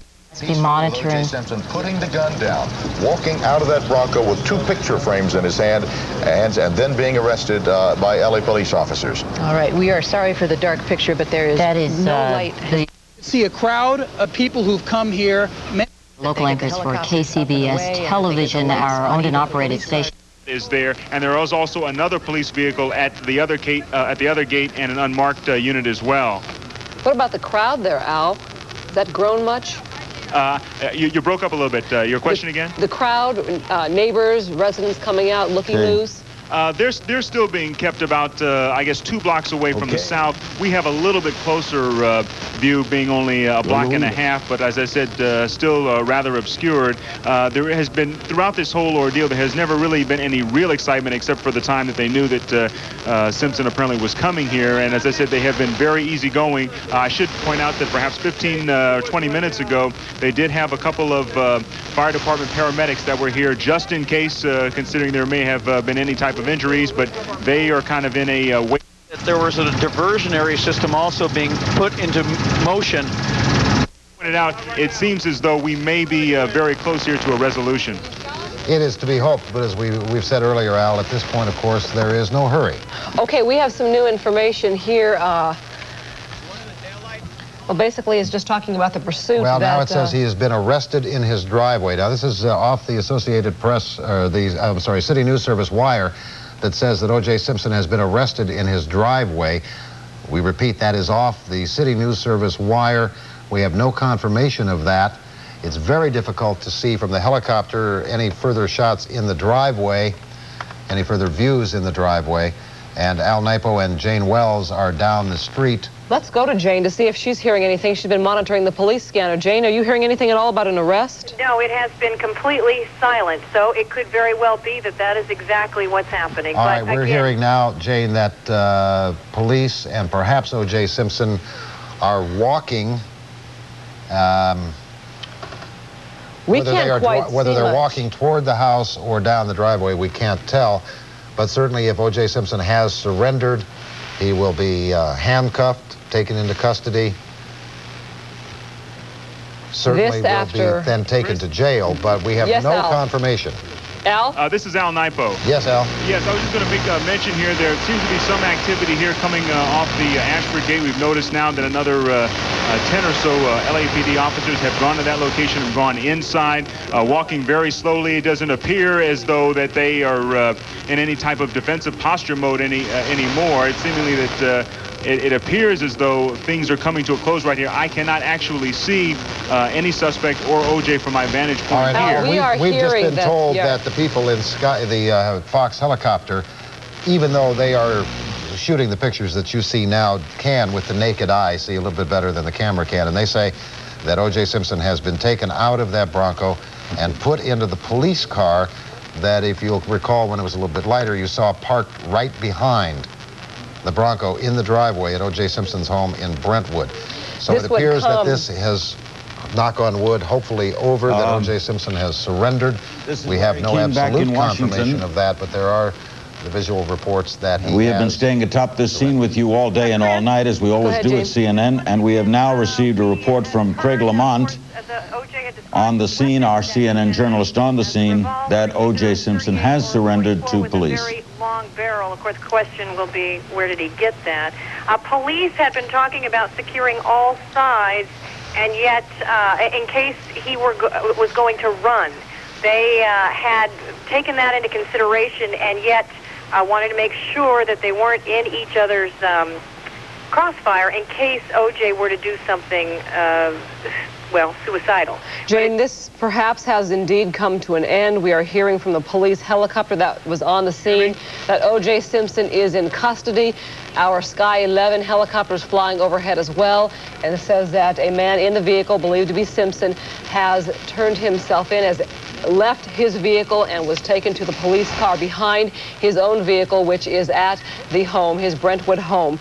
So while it may be very difficult to see right now, we are getting a couple of different reports that are Christine, saying that... can you hear us? Yes, Al, go ahead. Yeah, I was going to say that is apparently what appears to be the case right now. We've seen that some of those SWAT officers and other officers with their rifles seemingly are coming into a stand-down position right now. And of course, that would mean that any type of threat would be over. We are still being kept about a block and a half away, but you can certainly sense here and see among the LAPD officers that they seemingly are kind of in a stand-down mode. As I said, slowly now walking into that area, checking out the grounds of O.J. Simpson's estate. That would be a sign that there has been a change in things if police are moving around, if they are moving about freely, because before they were staying back with a negotiator trying to negotiate a surrender from O.J. Simpson, believed to be in that vehicle at his Brentwood home. So, Al, if you are seeing that kind of movement, that would be a further indication that Simpson is in custody. We could also see Christine looking rather carefully at this point in that driveway. That is the driveway into O.J. Simpson's property, that there are a number of people just standing. The ones most easily seen, of course, are the ones in the white or Cut light them down shirts, when you... standing in the driveway. This is Larry King in Washington. We have Greg Lamont on the phone with us. Greg, can you now confirm that O.J. Simpson is arrested? Yes, sir. He is in custody over a very, what seemed like long, dramatic moments. I was fortunate enough to be listening to a very sophisticated police scanner via a local radio station. I was listening to the police officers talking back and forth with one another. Apparently, when the car first pulled up, there was negotiations going on. As you know, the driver got out of the car and was taken into the house. And apparently, all O.J. Simpson wanted to do was to go inside of the house and either, one, speak with his mother directly, who we believe is there, or at least make a phone call to her and talk to her on the telephone. They said that would be fine with them, but he could not come out of the car with the revolver that he had in his hand. It was described by the police officers as a blue steel revolver that had about a 6-inch barrel on it. He kept that gun in his hand for quite some time, and in fact started to lean out of the door with it in his hand, and then leaned back inside the car. Then he moved up to the front seat, sat there for a few minutes, and then for some reason, I guess he had some photographs, some picture frames, as we were listening to the police scanners saying he's got a picture frame in his left hand, now he's got a picture frame in his right hand, now he is starting to exit the car. There was a moment of silence, and then all of a sudden the officer said, "We have a code 4, which means they have their man in custody." This all happened just moments ago. It's been a very dramatic and topsy-turvy day, and it's certainly been an emotional one. Unbelievable, Greg. Did you hear Simpson speak at all? No, I did not. I was not scanning, this scanner was not scanning anything that he was saying. It was only scanning what the police officers were saying. I can tell you that the police officers had put themselves in a position around the mansion that they were afraid that Simpson might try to jump out and run in any direction, and they had themselves tactically set up to be able to deal with any kind of situation. In fact, we're told that if Simpson jumps out of the car and starts running, like in one officer's direction, for instance, they were told to take him out, in essence. Cowlings apparently was the mediator, right? He was initially, and at some point in time they took him inside the home. Now it's going to be interesting to see what explanation he will have for all of this. Obviously, it seems that Simpson, I can't say obviously, but it seems that Simpson did have a revolver of some sort, and whether he was forced to get into the car and be the driver is unclear at this time, but it was clear that Simpson was sitting in the rear of the seat for most of the duration of this chase and now the end of this situation. Craig, where is O.J. Simpson now? That I cannot tell you. I'm about a block away, and I have no monitors, but I can only assume he's inside the home. They did agree to allow him to speak with his mother, but there's one question that has been resolved here, and that is certainly that he is in police custody and unharmed, apparently. What a day. What a day. Greg, thank you for terrific reporting all day long. Thank you. Thanks to all of our people associated with our affiliates in Los Angeles at Channels 5 and 11, to Greg Lamont and the rest of the journalists who covered this all day long, and to our aerial views that carried us with Al Cowlings and O.J. Simpson through 2 counties, through his home, and finally to arrest tonight in Los Angeles. This is Larry King in Washington. We thank you very much for being with us, and let's now go to Lyndon Souls in Atlanta. Lyndon? Larry, I don't think there are quite enough adjectives or superlatives to describe the mix of emotions and the roller coaster of emotions that we've been witnessing over the past 2.5 hours as we've been following the latest developments in the police manhunt for O.J. Simpson. As you mentioned, the police chase took place over 60 miles of California interstates. Apparently, the police pursuit was triggered by a cellular telephone call that had been made inside Al Cowlings' 93 white Ford Bronco, which became a very identifiable moving landmark, if you like, along those interstates, along most of that chase. As it passed under each successive overpass, more and more people gathered by the roadside with signs supportive of O.J. Simpson, asking him to turn himself in. On local radio stations in Los Angeles, former associates, coaches, and associate players pleading for O.J. Simpson to turn himself into authorities. That had been arranged earlier in the morning, about 8:30 this morning, Pacific time. His lawyer, Robert Shapiro, saying that they were coming. They were coming to make an arrest. We're going now live to CNN's Robert Vito. Bob, what can you tell us?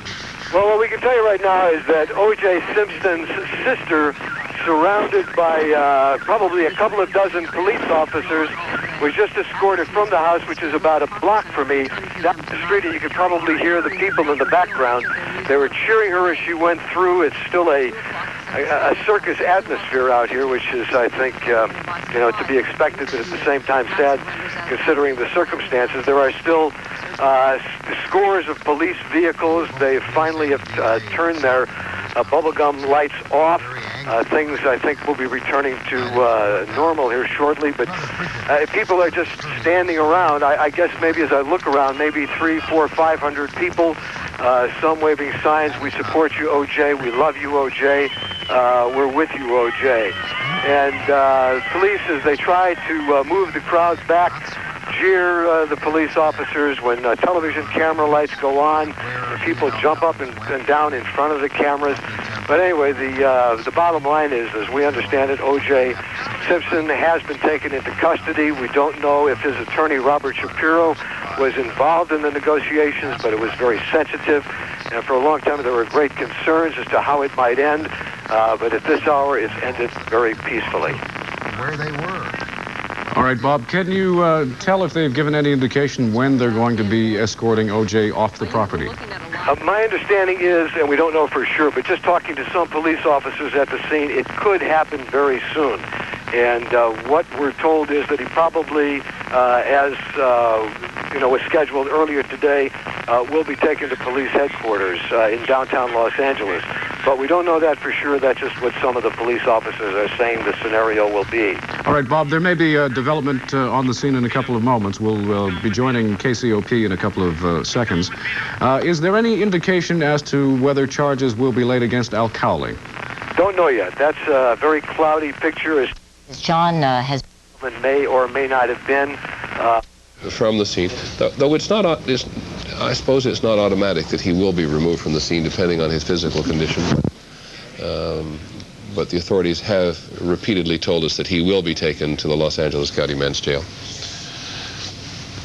So from ABC News headquarters, we are going to leave you now with a day that you have all been able to share in, for better or for worse. O.J. Simpson in police custody in Los Angeles, 2 counts of murder. A special edition of Nightline coming up later this evening. And this, of course, has been a special edition of 2020. I'm Peter Jennings. On behalf of Barbara Walters and Hugh Downs, who we interrupted this evening, good night. This has been a special report. Point. Police are still pushing. There is a huge crowd here, literally hundreds of people. In fact, you can see a man over here now being arrested for crossing over this police line. You can see the handcuffs being put on him right now. Police are going to have to do something up here about crowd control. And let's come back over. Let's take a look back here through this crowd now. If you can see, there are people all the way up Rockingham, as far up as we can see anyway. A lot of people who came by here actually. Tell me, ma'am, where did you come from to come here tonight? Santa Clarita? Canyon Country. Here, step out here just a little bit for me. Why did you come up? What is your name, first of all? Gail. What's your last name? Bedford. And why did you come up here today? Basically, just to see what was going on, and we posted signs on the gate, and we support O.J. I don't think he killed his wife. Okay. Basically, what he said from the letter, he said he didn't do it, so I believe that. Okay, thank you very much. Certainly, O.J. Simpson has a lot of fans here, and he's getting a lot of support here. We'll be standing by live. We'll be coming back. As soon as they let us get a little closer, we will be able to maybe tell you a little more about what happened once we get past the police line. Let's throw it back to the studio. This is Lyndon Souls back at CNN Center in Atlanta. As the situation is obviously under control now, O.J. Simpson is in police custody. So the media crews mopping up here to do, cleaning up the scene. Obviously, everything is over. There is no more threat, but they are still holding the line here about a block and a half to the north and another perhaps 2 blocks to the south. One of the reasons being is that the streets here, Rockingham, Ashford, and the other surrounding streets are quite literally blocked with police vehicles, and that's one of the reasons why at this point right now they're not allowing us down or any of members of residents and so forth at this point right now. So right now we noticed that all of the police vehicles that have been here, some half dozen to a dozen or more, are trying now to join in with that motorcade. Of course, as O.J. Simpson leaves the area, the detectives and other officers assigned to this area, at least half of them, are also trying to exit right now. Al, we have a report from AP that says that O.J. Simpson was chased down and captured in his driveway. We obviously, because of the darkness from Sky 11, despite the camera in Sky 11, could not see that. Have you heard anything about him being chased down the driveway and We don't have any confirmed reports that he was actually chased down, but what I can tell you is that just moments right before his apparent capture or apprehension, we did notice about a half dozen police officers that had rushed into that area where the car was. Whether or not they actually had to chase him down, we don't know. Obviously, we'll find out there at Parker Center for the news conference, but we did see officers running just prior to his capture. Go, go, go! All right, that's Al Nipo near the O.J. Simpson estate in Brentwood, reporting that the crowd that we saw with Greg Weissman is apparently also where Al Nipo is, or a different part of that same crowd. If there is some movement there at the Simpson mansion, we'll go back to Al, perhaps Greg as well. Right now, Simpson is in custody, perhaps in a police car. He would be transported to one of the lockups, I guess. Right now, Rod Bernson is at Parker Center. There will be a news conference there at 10 o'clock. But what's going on right there now? I'm sorry, Rod. Christine, media is beginning to come back to Parker Center. They left for a time being. And O.J. Simpson will be brought here to Parker Center, and he will be held here until at least Monday morning, if not Tuesday morning. As Chris Harris said, they have until that people are talking about to file their case on O.J. Simpson. So he will be brought here to Parker Center. He will his house. Now, this all started earlier today when O.J.'s lawyer pleaded with him to give himself up. Here at Parker Center. Rod, do they have a suicide watch or suicidal tendency cells down there at Parker Center? I know they do at the men's main jail downtown, but we obviously have indications that O.J. Simpson is suicidal. Is there protection for him at Parker Center? Yes, there is, Chris. They do have something called a suicide watch, and that means that O.J. Simpson would be kept under constant constant observation, or at the very least every 15 minutes. Given the high-profile nature of this case, I very well imagine that he would be kept under constant contact. Now, it used to be, I don't know if that's changed because of budget cuts, but it used to be that Parker Center Jail had a full-time physician on duty. And they always have the option, they have two options besides Parker Center Jail.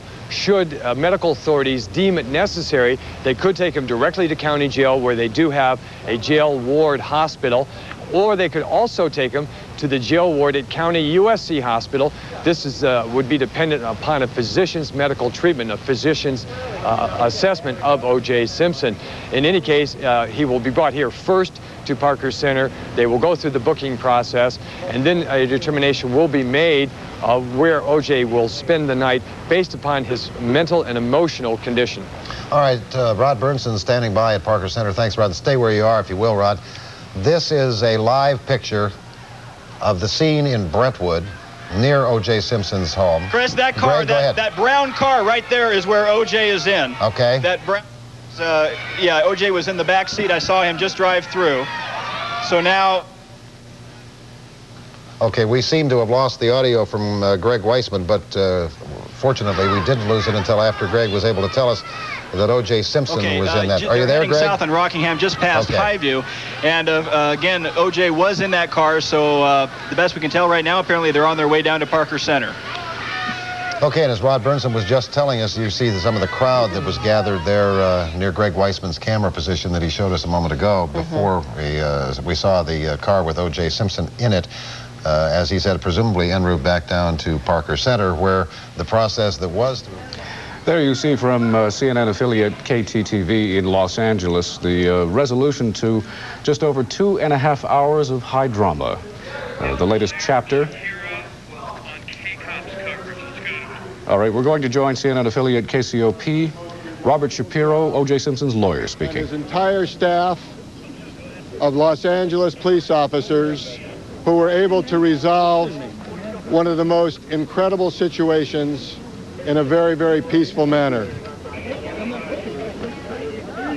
I can't express the fear I had that this matter would not end the way it did. I would also, at this point in time, like to ask all members of the public to please reserve any judgment on this case until the evidence is reviewed and presented in a court of law. Thank you. Did he actually? You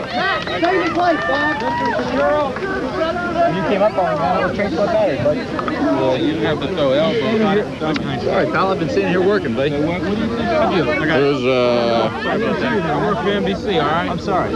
I was right here. You came running up on top of me while they were pushing me on your back. O.J. Simpson's lawyer, Robert Shapiro, making a brief statement at the Simpson estate in Brentwood, California. Earlier today, he had issued a desperate plea for O.J. Simpson to turn himself in. He had arranged with L.A. authorities to do so at 11 a.m. local time. That did not occur.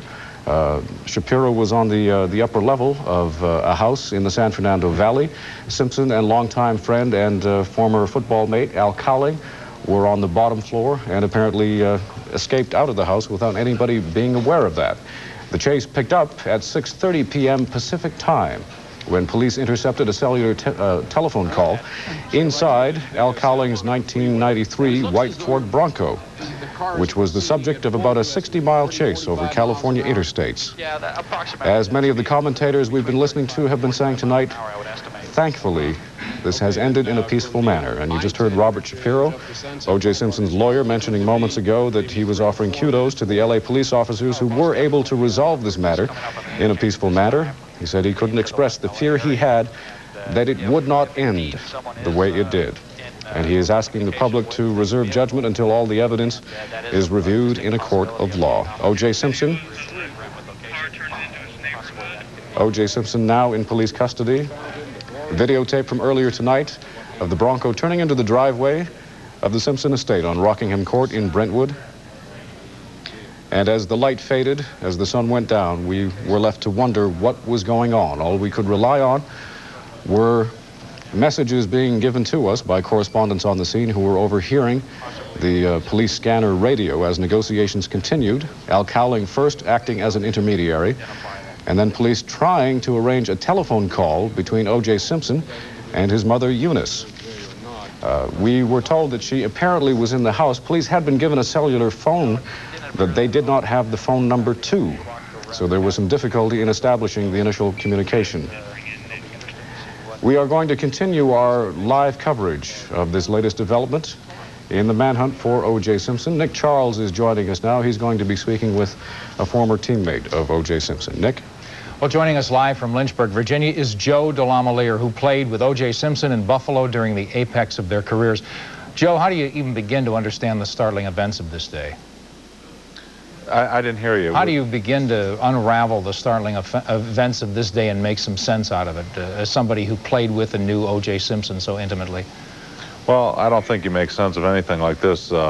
Watching it here on CNN for an hour or two, you just wonder what's going on in this country, and you know, the carnival atmosphere that's out there, and the media attention, which I understand is needed, but it doesn't make sense, and it's sad. And maybe this is going to be a wake-up call to our judicial system to cut things off early when they could have maybe 2 years ago.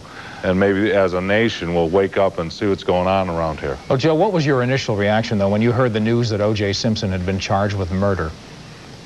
Oh, it was like everyone else, disbelief.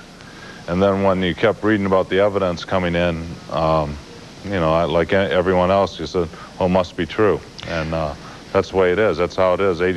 You believe about 80% of what you hear and read in the papers. I do, at least. And, Joe, you knew O.J. Simpson. I don't know the last time you talked to him, but can you tell us that first?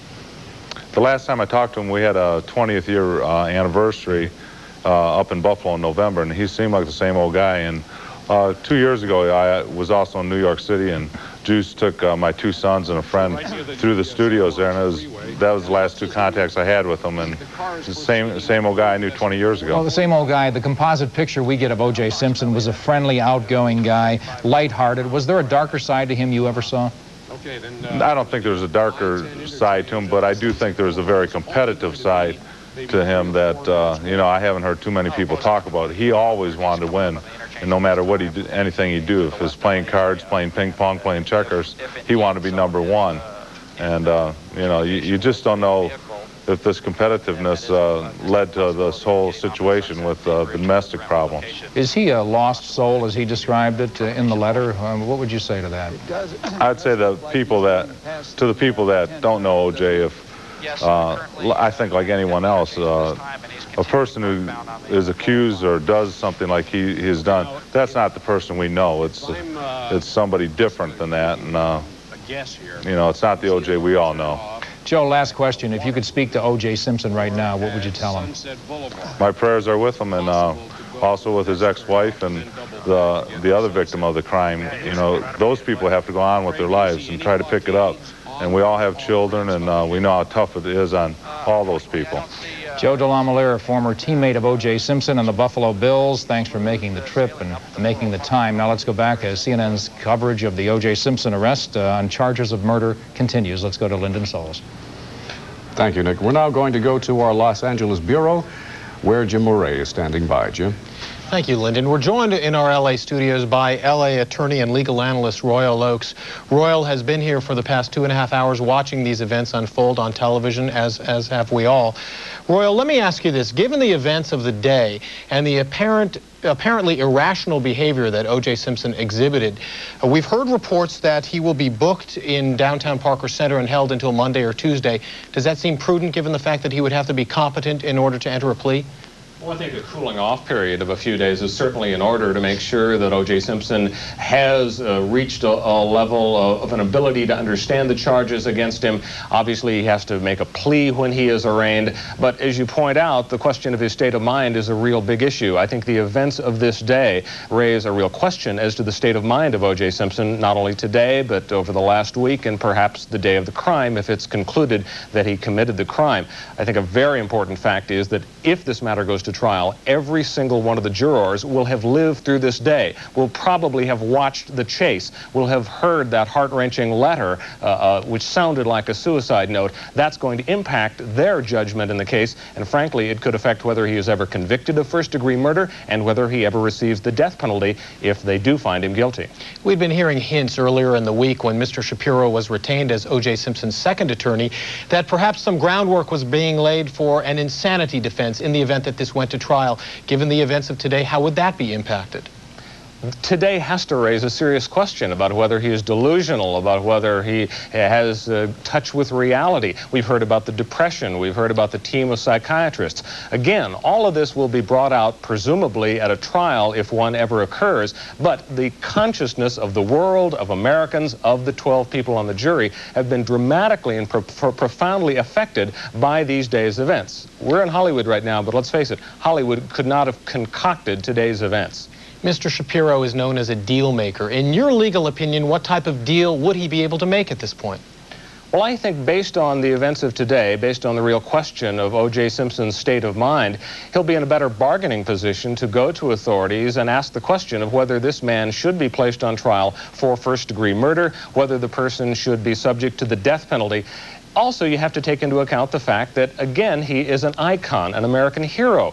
Now, not to compare this to the Thelma and Louise movie and make this into a circus atmosphere, but we saw thousands of people lining the streets and the freeways, waving at him, crying, laughing, with signs. Who knows what exactly they were saying? But the point is, he brought out all of these emotions. This is not your typical accused. This is O.J. Simpson, one of the world's most well-known personalities, and it's going to make it for a very unusual criminal prosecution. Well, you know, often when we hear about suicide notes, the individual writing that note apologizes for what they've done. However, here today, O.J. Simpson, in this apparent suicide note, has said he did not commit this crime. Is that significant in your opinion? Well, I think it is. The very first line of the letter that O.J. Simpson wrote to whom it may concern, and of course it was written to the world, in the very first line he denied murdering Nicole Simpson. Now, he didn't take on all the evidence. He didn't say, now as to the bloody glove and as to the scratches on my body and the blood type, didn't get into any of that. All he did was say, I am innocent. And then he went into the poignant description of his friends and the good life that he'd had and the hope that his children would remember the good O.J. Simpson and not the lost man. The lost man is what a jury is going to be asked to look at if this matter ever goes to trial. Now that O.J. Simpson has safely been taken into custody, from a legal standpoint, what is the next step? Well, the next step is that the procedures that we expected to start rolling forward when this news day dawned will go forward. It was certainly interrupted by these surreal, unbelievable events, but we're going to have an arraignment. At the arraignment, the charges will be read. He will enter a plea of guilty or not guilty or no contest. Then later on, we'll have a preliminary hearing where we'll have all the evidence come forward against him. And then, importantly, there will be pretrial motions where if there were any irregularities in the searches and seizures, in the arrest, in the gathering of evidence, in the forensic tests. After all, he's got the most expensive forensic pathologists in the world. These arguments will be made on behalf of O.J. Simpson, and theoretically, he could walk on a technicality, or presumably there will be no difficulties there, and they'll go forward to trial. That could be a year and a half or 2 years off, though. Thank you very much, Royal Oaks. Let's go back earlier for the benefit of our viewers who missed it. Robert Kardashian was at the news conference held by Mr. Shapiro, O.J. Simpson's attorney. Mr. Kardashian was introduced as one of O.J. Simpson's friends. And at the news conference, he read a letter which O.J. Simpson's doctors had said sounded to them like a suicide note. Let's go to that tape now, if we could. To whom it may concern. First, everyone understand I had nothing to do with Nicole's murder. I loved her, always have, and always will. If we had a problem, it's because I loved her so much. Recently, we came to the understanding that for now, we were not right for each other, at least for now. Despite our love, we were different, and that's why we mutually agreed to go our separate ways. It was tough splitting for a second time, but we both knew it was for the best. Inside, I had no doubt that in the future we would be close friends or more. Unlike what has been written in the press, Nicole and I had a great relationship for most of our lives together. Like all long-term relationships, we had a few downs and ups. I took the heat New Year's 1989 because that's what I was supposed to do. I did not plead no contest for any other reason but to protect our privacy, and was advised it would end the press hype. I don't want to belabor knocking the press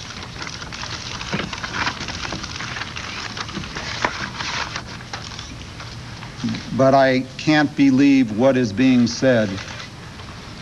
Most of it is totally made up.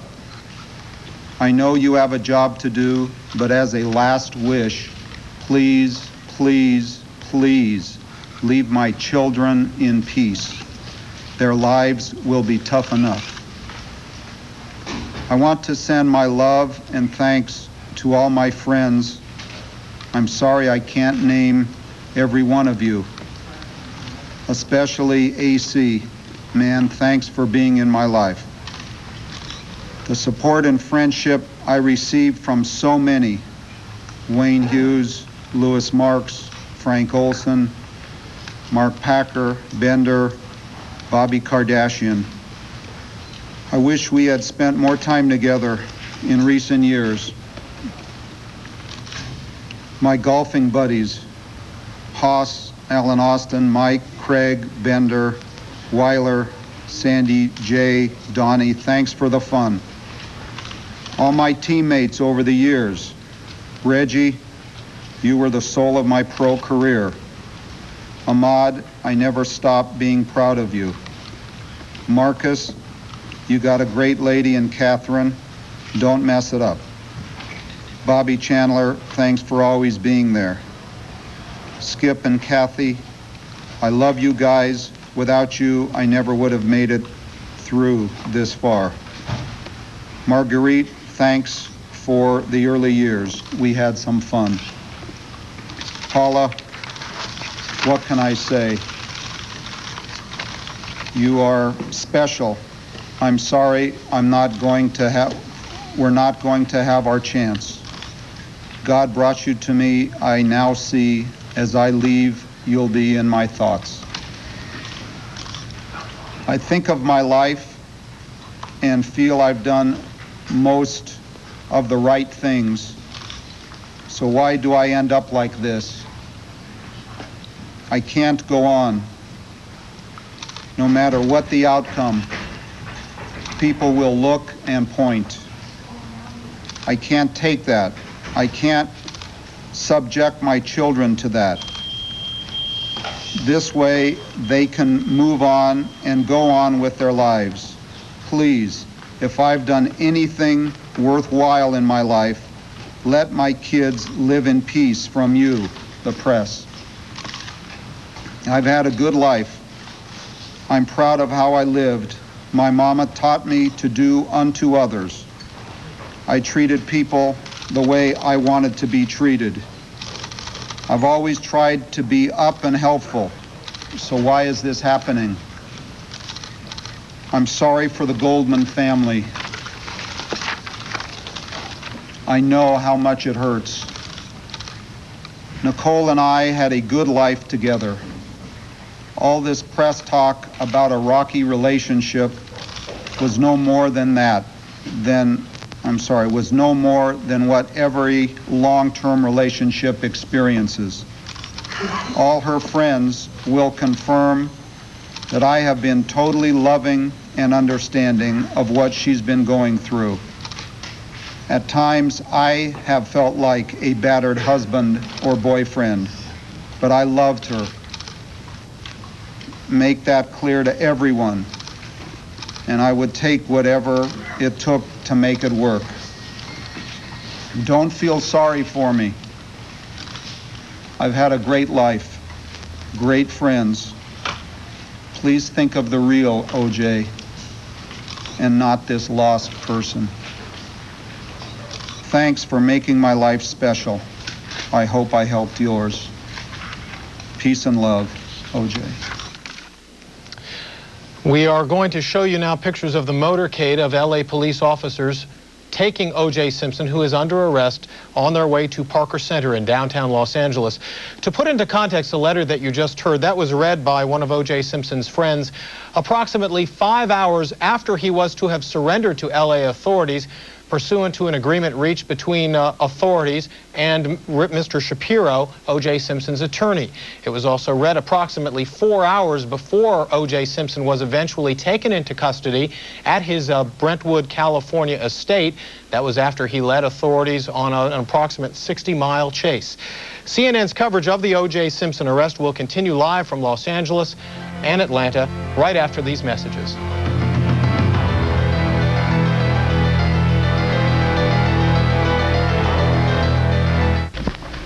But it appears the police vehicles are arriving in some sort of procession here in Los Angeles. This is a live picture from L.A. As they await O.J. Simpson to be brought in. And yeah, they arraigned tonight. There's going to be a news conference, and we should point out, too, that Simpson will be formally charged. Let's listen into the coverage from CNN affiliate KTTV. Well, there is no question that authorities... Police department. Some kind of vehicle there. There's a whole... whole parade of cars I think we can probably come back from this, but if we get anything... Are called out. They are required to investigate these cases at all times. If you recall the 1989 incident, though, involving Nicole Brown Simpson and also with O.J. Simpson, apparently she had said to authorities, you're called out here so many times, I want him arrested. He basically responded saying, this is the 8th or 9th time you've been out here. Why arrest me now? This is a family matter. When domestic violence is not just a family matter, it is also a crime that can lead to very violent outcome. Again, O.J. Simpson is still innocent until proven guilty, though he has been charged officially with 2 counts of murder. You can see the police motorcade right there. It is taking Simpson into custody, into Parker Center from his Brentwood mansion, where he surrendered to authorities after a police pursuit that lasted 75 minutes.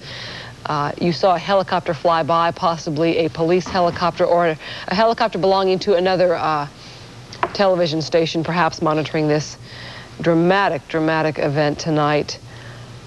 Certainly unexpected and much better than expected, given the letter that was read today by O.J. Simpson's dear friend. The latest chapter in an odyssey of a life that has taken Orenthal James Simpson from the ghetto of Hunters Point in San Francisco to high school football fame in the Bay Area, junior college football fame up north, 2 spectacular years at the University of Southern California.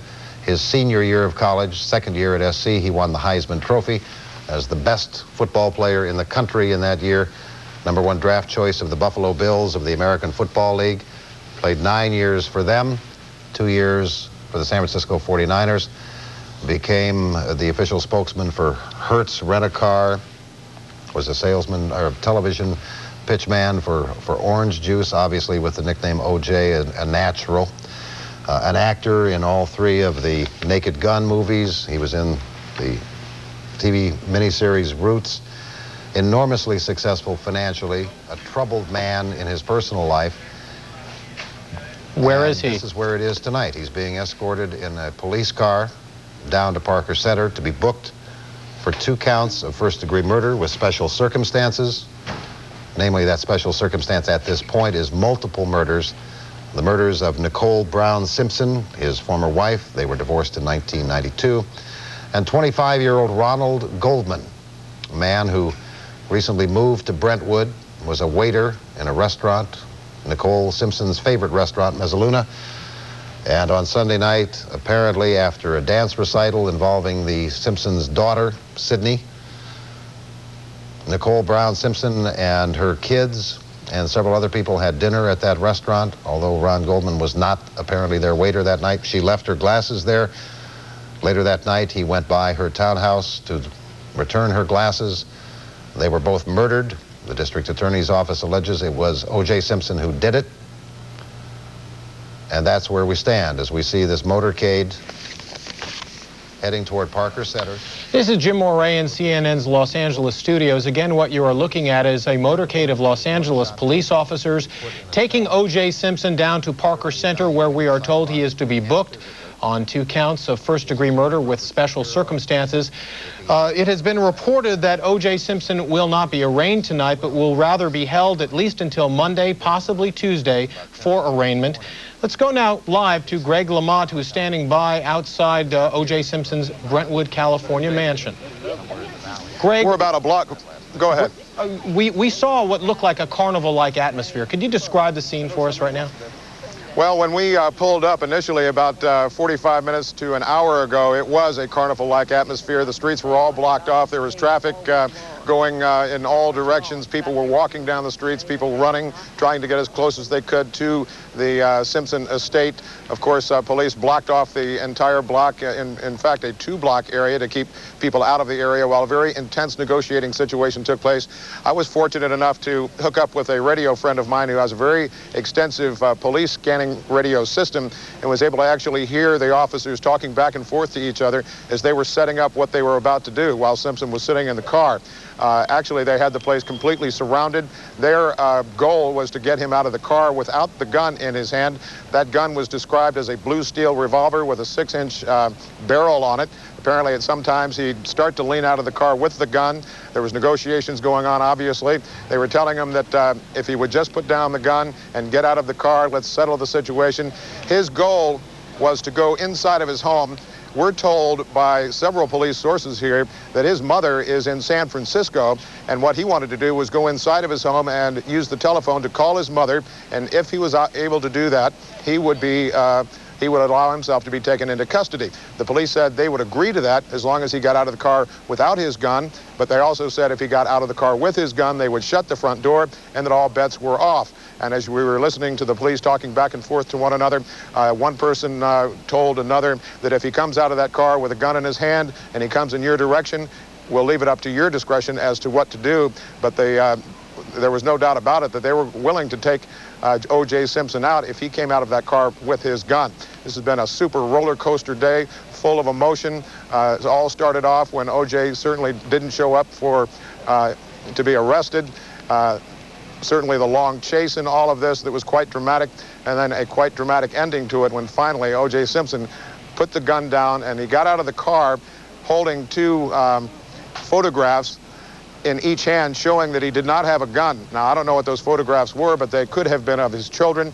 He got out of the car. He was taken into custody. Whether or not he got to talk with his mother is unclear, but they are obviously on their way to the Parker Center now to put him in jail. Greg, we have some new information about O.J. Simpson's mother. Eunice Simpson has, we have been told by California Pacific Medical Center in San Francisco, been checked in as a patient. Again, O.J. Simpson's mother has checked into California Pacific Medical Center Hospital in San Francisco as a patient. Greg, let me just backtrack, if I could, for a moment. You mentioned this blue steel revolver that O.J. Simpson was holding. Is there any indication that the gun was loaded? Well, I can't tell you for a fact that it was loaded, but certainly all the police officers were treating it that way. In fact, from the police scanners that I told you about earlier, they were so convinced that they were afraid that O.J. Simpson would try to get out of the car and run in some direction. And they had people sitting up in trees. They had shotguns trained on him. They had rifles trained on him. They were ready at any time to shoot him if necessary. The situation seems so unusual, almost bizarre. Very quickly, we'll move to... Obviously very serious. This looks like the L.A. police. You can't see this, Greg, but L.A. police apparently have arrived. 950. They are pulling up into the parking lot just outside. This is downtown Los Angeles, where O.J. Simpson will be booked on the 2 first-degree counts. Let's listen now to CNN affiliate KTTV's coverage. Somewhere along the line, a 4th car got added. Quite a police presence there following the vehicles. It's hard to see what's going on there on the ground. We assume O.J. Simpson is among that group on the ground or perhaps still in the vehicle. He will be taken inside to Park. Benefit? A fairly simple booking procedure, but hard to believe that an American hero like Simpson will be going through something like this. Hard to imagine his picture, which has been seen by so many people in a police mugshot, but that is indeed what will happen inside. to quote once again District Attorney Gil Garcetti, who was most eloquent this afternoon. Here we have, as he said it, the falling of an American hero. And so we go from an American hero to a murder suspect in just a few days. All right, Jane Wells is down on the ground in Parker Center. She is live. She's going to join us by telephone right now. Jane, what are you seeing from your vantage point? Actually, I'm on camera. Do you see me?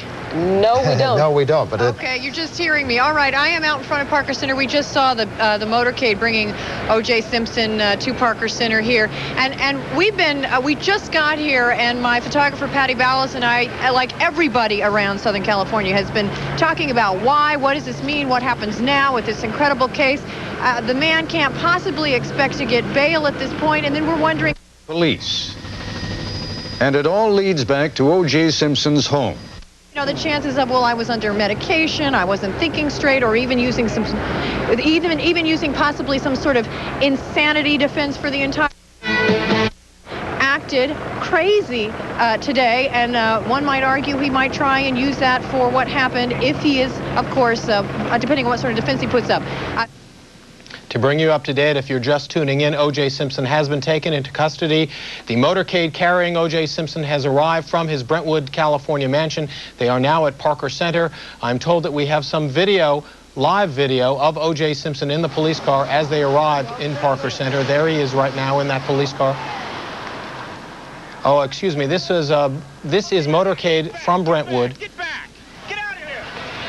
Approximately 20 minutes ago when he was first taken into custody, this after leading police on a 60-mile chase through Orange County and Los Angeles County up to his Brentwood, California mansion. Our coverage continues on the O.J. Simpson arrest. Please stay tuned. We'll be right back.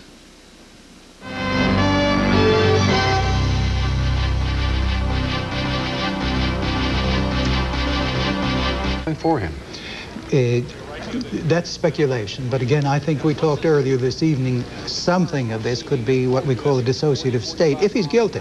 Remember that we are not prejudging him, but if he is guilty, that is, if he committed the offenses, it could be in a dissociative state. There's been much talk of the medication that he has been under through most of this day. Yes. Could that have contributed to some of the actions we saw play out, especially the report that he was holding a gun to his head through most of the police chase through 2 counties? Well, I suspect, Lyndon, that that's more the sequence that we're going through. And that is, and let's go back to the suicide note for a moment. Remember, he began that by saying, I didn't do it. I didn't do it. And then he went on to say that he'd had a very good relationship with his ex-wife. But then he went on to say that he sometimes felt like a battered husband. So that the whole suicide note, or the whole note, in our view, would be a self-destructive or suicidal note, plus the fact that he did change his will or added a codicil. That typically goes along with someone who feels that the end of their lives are near. Now, the mention was made by his fellow athlete and by other people about the carnival atmosphere out there. Dr. Messer? Dr. Messer, I'd like to bring in Jim Moray from our Los Angeles studio. Thank you, Lyndon. I just wanted to first bring you up to date that a news conference is indeed scheduled any minute at Parker Center. That's where O.J. Simpson is in custody right now. But let me ask Dr. Messer something from a viewer standpoint, something that struck me as unusual. We've been hearing that O.J. Simpson has been under the care of 2 doctors. He's been heavily medicated and sedated, and based on today's apparent behavior, he seems to be out of control to some extent. And yet we saw him just Thursday at the funeral. How do you weigh these 2 things? How do you explain this behavior? Well, this is what we call a dissociative state or dissociative behavior. That is, a funeral, the intensity of that and the emotion of that organizes him. And he goes on automatic pilot and he behaves as someone should when a funeral is coming up.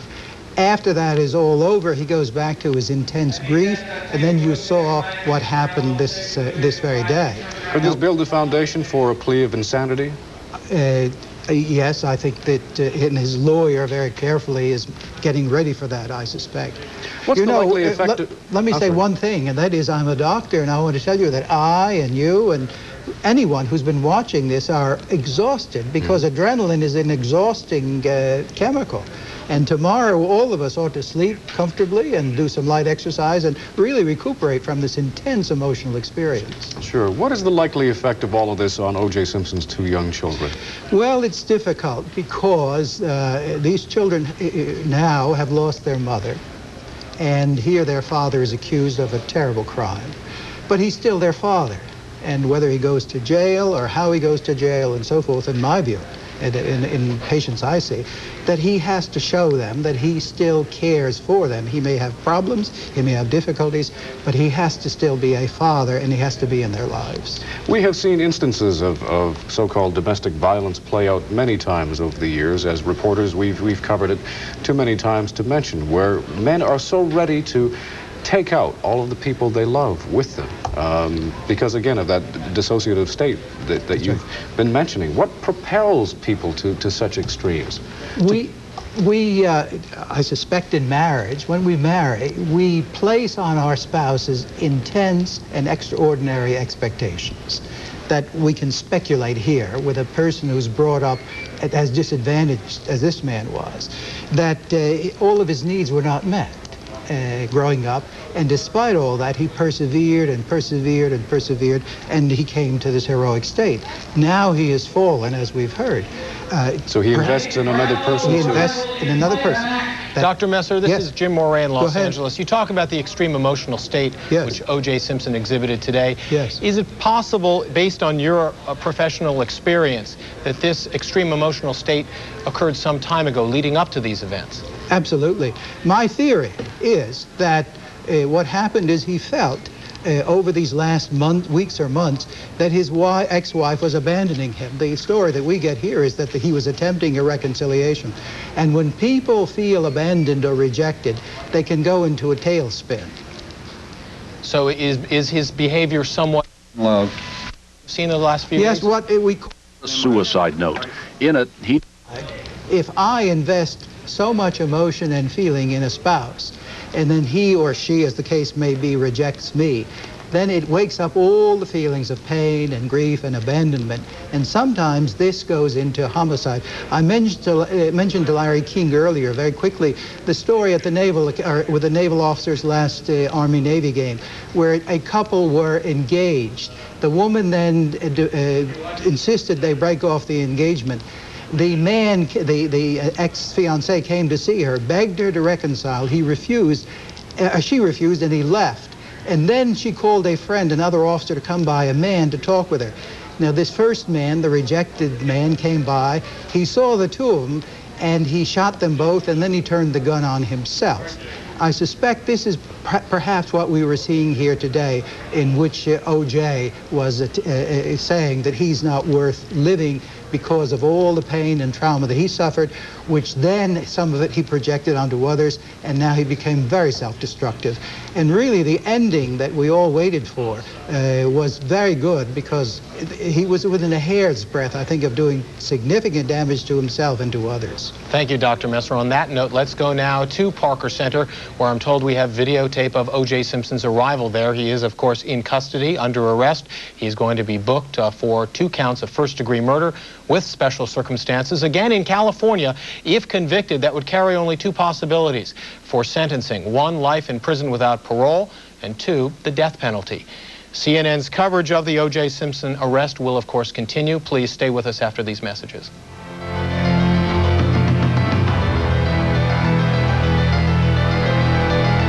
Many of us over the years, as O.J. is now in Los Angeles police custody. Authorities there will be holding a press conference at the top of the hour. About 7 minutes from now, we will be joining that live as we await the latest developments and the official announcement that O.J. Simpson has been booked on 2 counts of first-degree murder with special circumstances, which would allow authorities to seek the death penalty. Our continuing live coverage of these latest developments will continue in a moment. Please stay with CNN.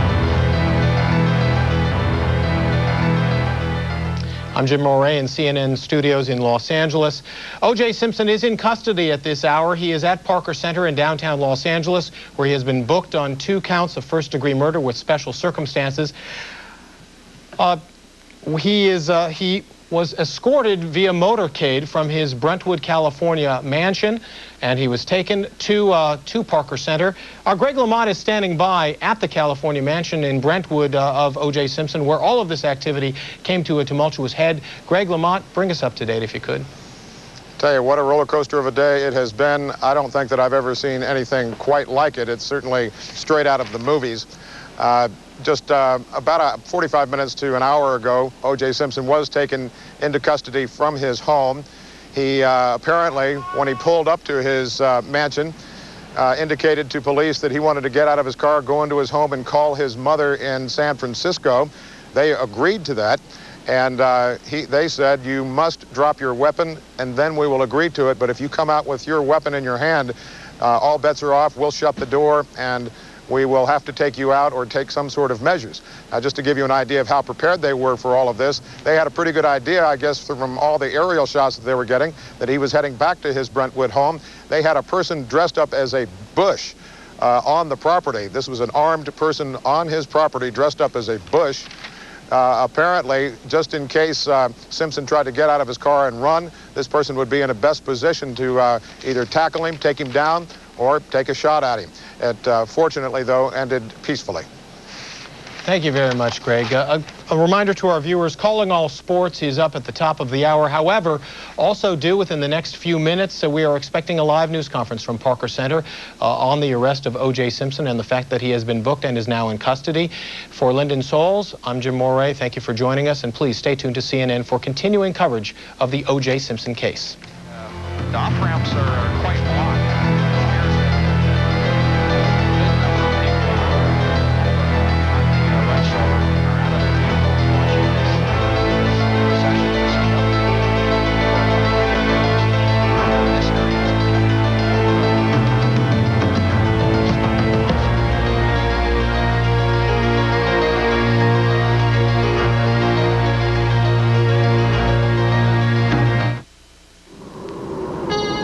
Soon, a new voice will be heard across the land. Yours. This talk show had a congressman who was still against gun control. Really? Yeah. That's surprising. After JR got shot, I figured everyone would be for it. I mean, wake up, America. I hear this new bill will force us to carpool to work. Well, you know, Fred and Barney have been riding to the quarry together for years. Restroom? I'll help you. Some people know CNBC is the first place for intelligent talk. Oh, Home Shopping Channel. And some don't. CNBC, when you're tired of tuning out, tune in. Are you stuck in limiting or destructive behaviors? Don't waste another day of your life struggling. Rid yourself of fears, phobias, stress, mental blocks, smoking, or overeating. Build self-esteem quickly and easily through hypnosis. For a free consultation, call Peggy Ingersoll at 264-9640. Get your life in balance and get the life you deserve. Call for a free consultation at 264-9640.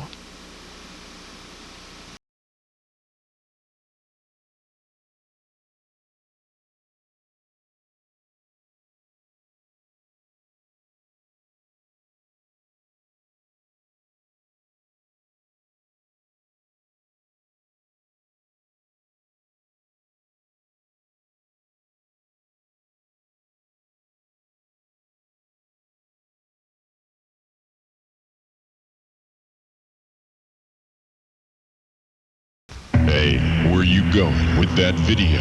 Lyle Video and News. Over 10,000 adult videos. Count them, over 10,000 adult videos. Ooh, that was nice. Ooh, yeah! Lyle Video and News. Video. Adult video. The oldest classics. The newest releases. Enough of this one-day rental garbage. Lyle Video offers a 3-day return policy. Lyle Video and News. New York State Lotto. Instant Game. Lyle Video and News in the Lyle Mumbree Plaza. Videos, videos. This is CNN. This is CNN Breaking News. Hello, I'm Brian Christie at the CNN Center in Atlanta. CNN continues to follow the events surrounding the O.J. Simpson case. At any minute, we are expecting a news conference with Los Angeles police officials. And when it happens, we will go to it live. Meanwhile, we continue with our regularly scheduled program, Calling All Sports. And thank you, Brian. I'm Vince Cellini, and this is Calling All Sports. And tonight, in all likelihood, you too were riveted to a television set, watching as a real-life and surrealistic drama unfolded. Friday, O.J. Simpson went from suspect to fugitive to desperate, some say even suicidal individual, skipping out on police as he was set to be charged with the murders of his ex-wife and another man. Simpson and longtime friend Al Cowlings led LAPD on a 90-minute, two-county, 60-mile freeway chase that led police eventually to Simpson's Brentwood estate. While on that freeway chase, Simpson reportedly held a gun to his head and threatened to kill himself. It concluded this way, following a brief standoff at his home and after about an hour of negotiation, Simpson surrendering to police. Thus, a 10-hour at-large episode came to an end. Fortunately, no one was hurt in the chase or during the surrender. Now, earlier, authorities in Los Angeles sheepishly announced that Simpson did not honor their agreement for surrender, but rather escaped. However, most compelling today was a handwritten letter Simpson gave to his friend, Robert Kardashian, and the letter was read to the media during a press conference. Here's an excerpt from that letter in which Simpson denied involvement in the murders of his ex-wife, Nicole Brown Simpson, and her friend, Ron Goldman, and which read, for the most part, like a suicide note. I can't go on. No matter what the outcome, people will look and point. I can't take that. I can't subject my children to that. This way, they can move on and go on with their lives. Please, if I've done anything worthwhile in my life, let my kids live in peace from you, the press. I've had a good life. I'm proud of how I lived. My mama taught me to do unto others. I treated people the way I wanted to be treated. Don't feel sorry for me. I've had a great life, great friends. Please think of the real O.J. and not this lost person. Thanks for making my life special. I hope I helped yours. Peace and love, O.J. Our guests on Calling All Sports tonight are trial attorney Gloria Allred at our Los Angeles bureau and O.J. Simpson's former teammate with the Buffalo Bills, a man who helped open holes as a blocker for the Hall of Fame running back, Joe DeLamalure, is with us from Lynchburg, Virginia. Welcome to both guests this evening. Ms. Allred, we'll begin with you. First and foremost, in your opinion, did the L.A. Police Department make some mistakes in this situation and thus allow Simpson to escape today? Well, it was either a mistake or it was an intentional bad judgment as far as I'm concerned, because there is no reason why he should not have been under surveillance.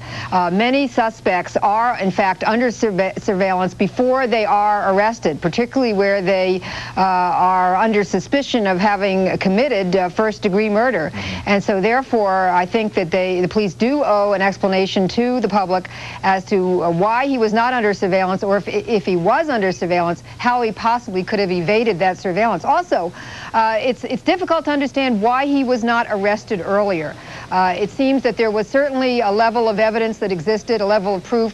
Well, that brings to mind, sufficient for an arrest. Right, that brings to mind the question of preferential treatment, perhaps, for a person like O.J. Simpson, a very high-profile and well-known individual. Yes, and that concerns me, that perhaps a well-known sports figure, a celebrity, is getting special handling here. I mean, would the average Joe who lives down the street get this kind of special kid glove kind of treatment? I think not. And in fact, many of them might not even have the ability to have some surrender deal negotiated with their attorney. They might just be picked up. In fact, in many states, there's no such special deal that's negotiated. If a person is under suspicion for murder, they are just picked up, and there is no negotiation about whether they're going to surrender or where they're going to surrender. So it may be that he got the special treatment, and everybody's entitled to equal protection under the law, but I don't think celebrities should get special protection under the law, if in fact that's what occurred. All right, Joe DeLamalure, I'd like to bring you in now, and what was your reaction to this entire week, and what culminated today for your former teammate? Well, at first it was unbelief, but then as more and more evidence started coming forth in the papers, you started believing. I mean, I personally started believing that maybe he did have something to do with this, and then my main feeling is sympathy towards the victims and their families, and also something, I hope this is a wake-up call for the nation to do something about the judicial system in this country, and maybe this could have been headed off 2 years ago. I wish there was liability on the judge's part all over the country, not just for O.J.'s case, but domestic problems and other problems all through this country. Well, I think Joe brings up an important point, because here O.J.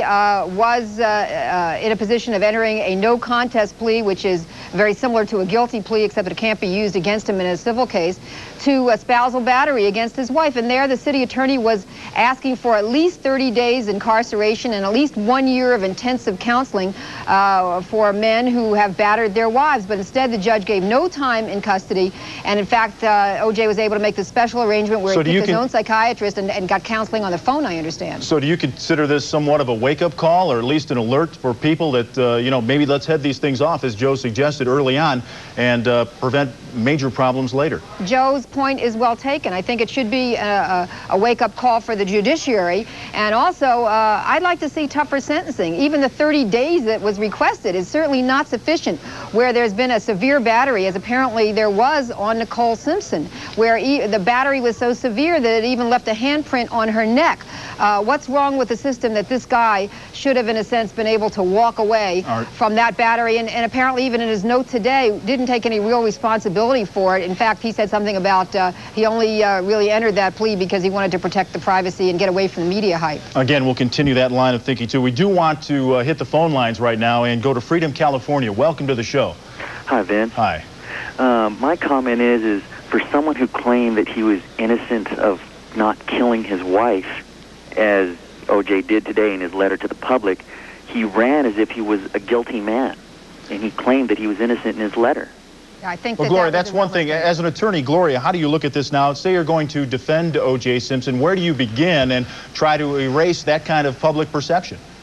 Well, I imagine that there may be an effort to try to persuade those who have that issue before them that perhaps he was mentally unstable and didn't know what he was doing and really didn't have any intent to evade arrest, but perhaps was just trying to take care of some business before he left, maybe going to a cemetery, maybe trying to see his children, whatever it was he was trying to do.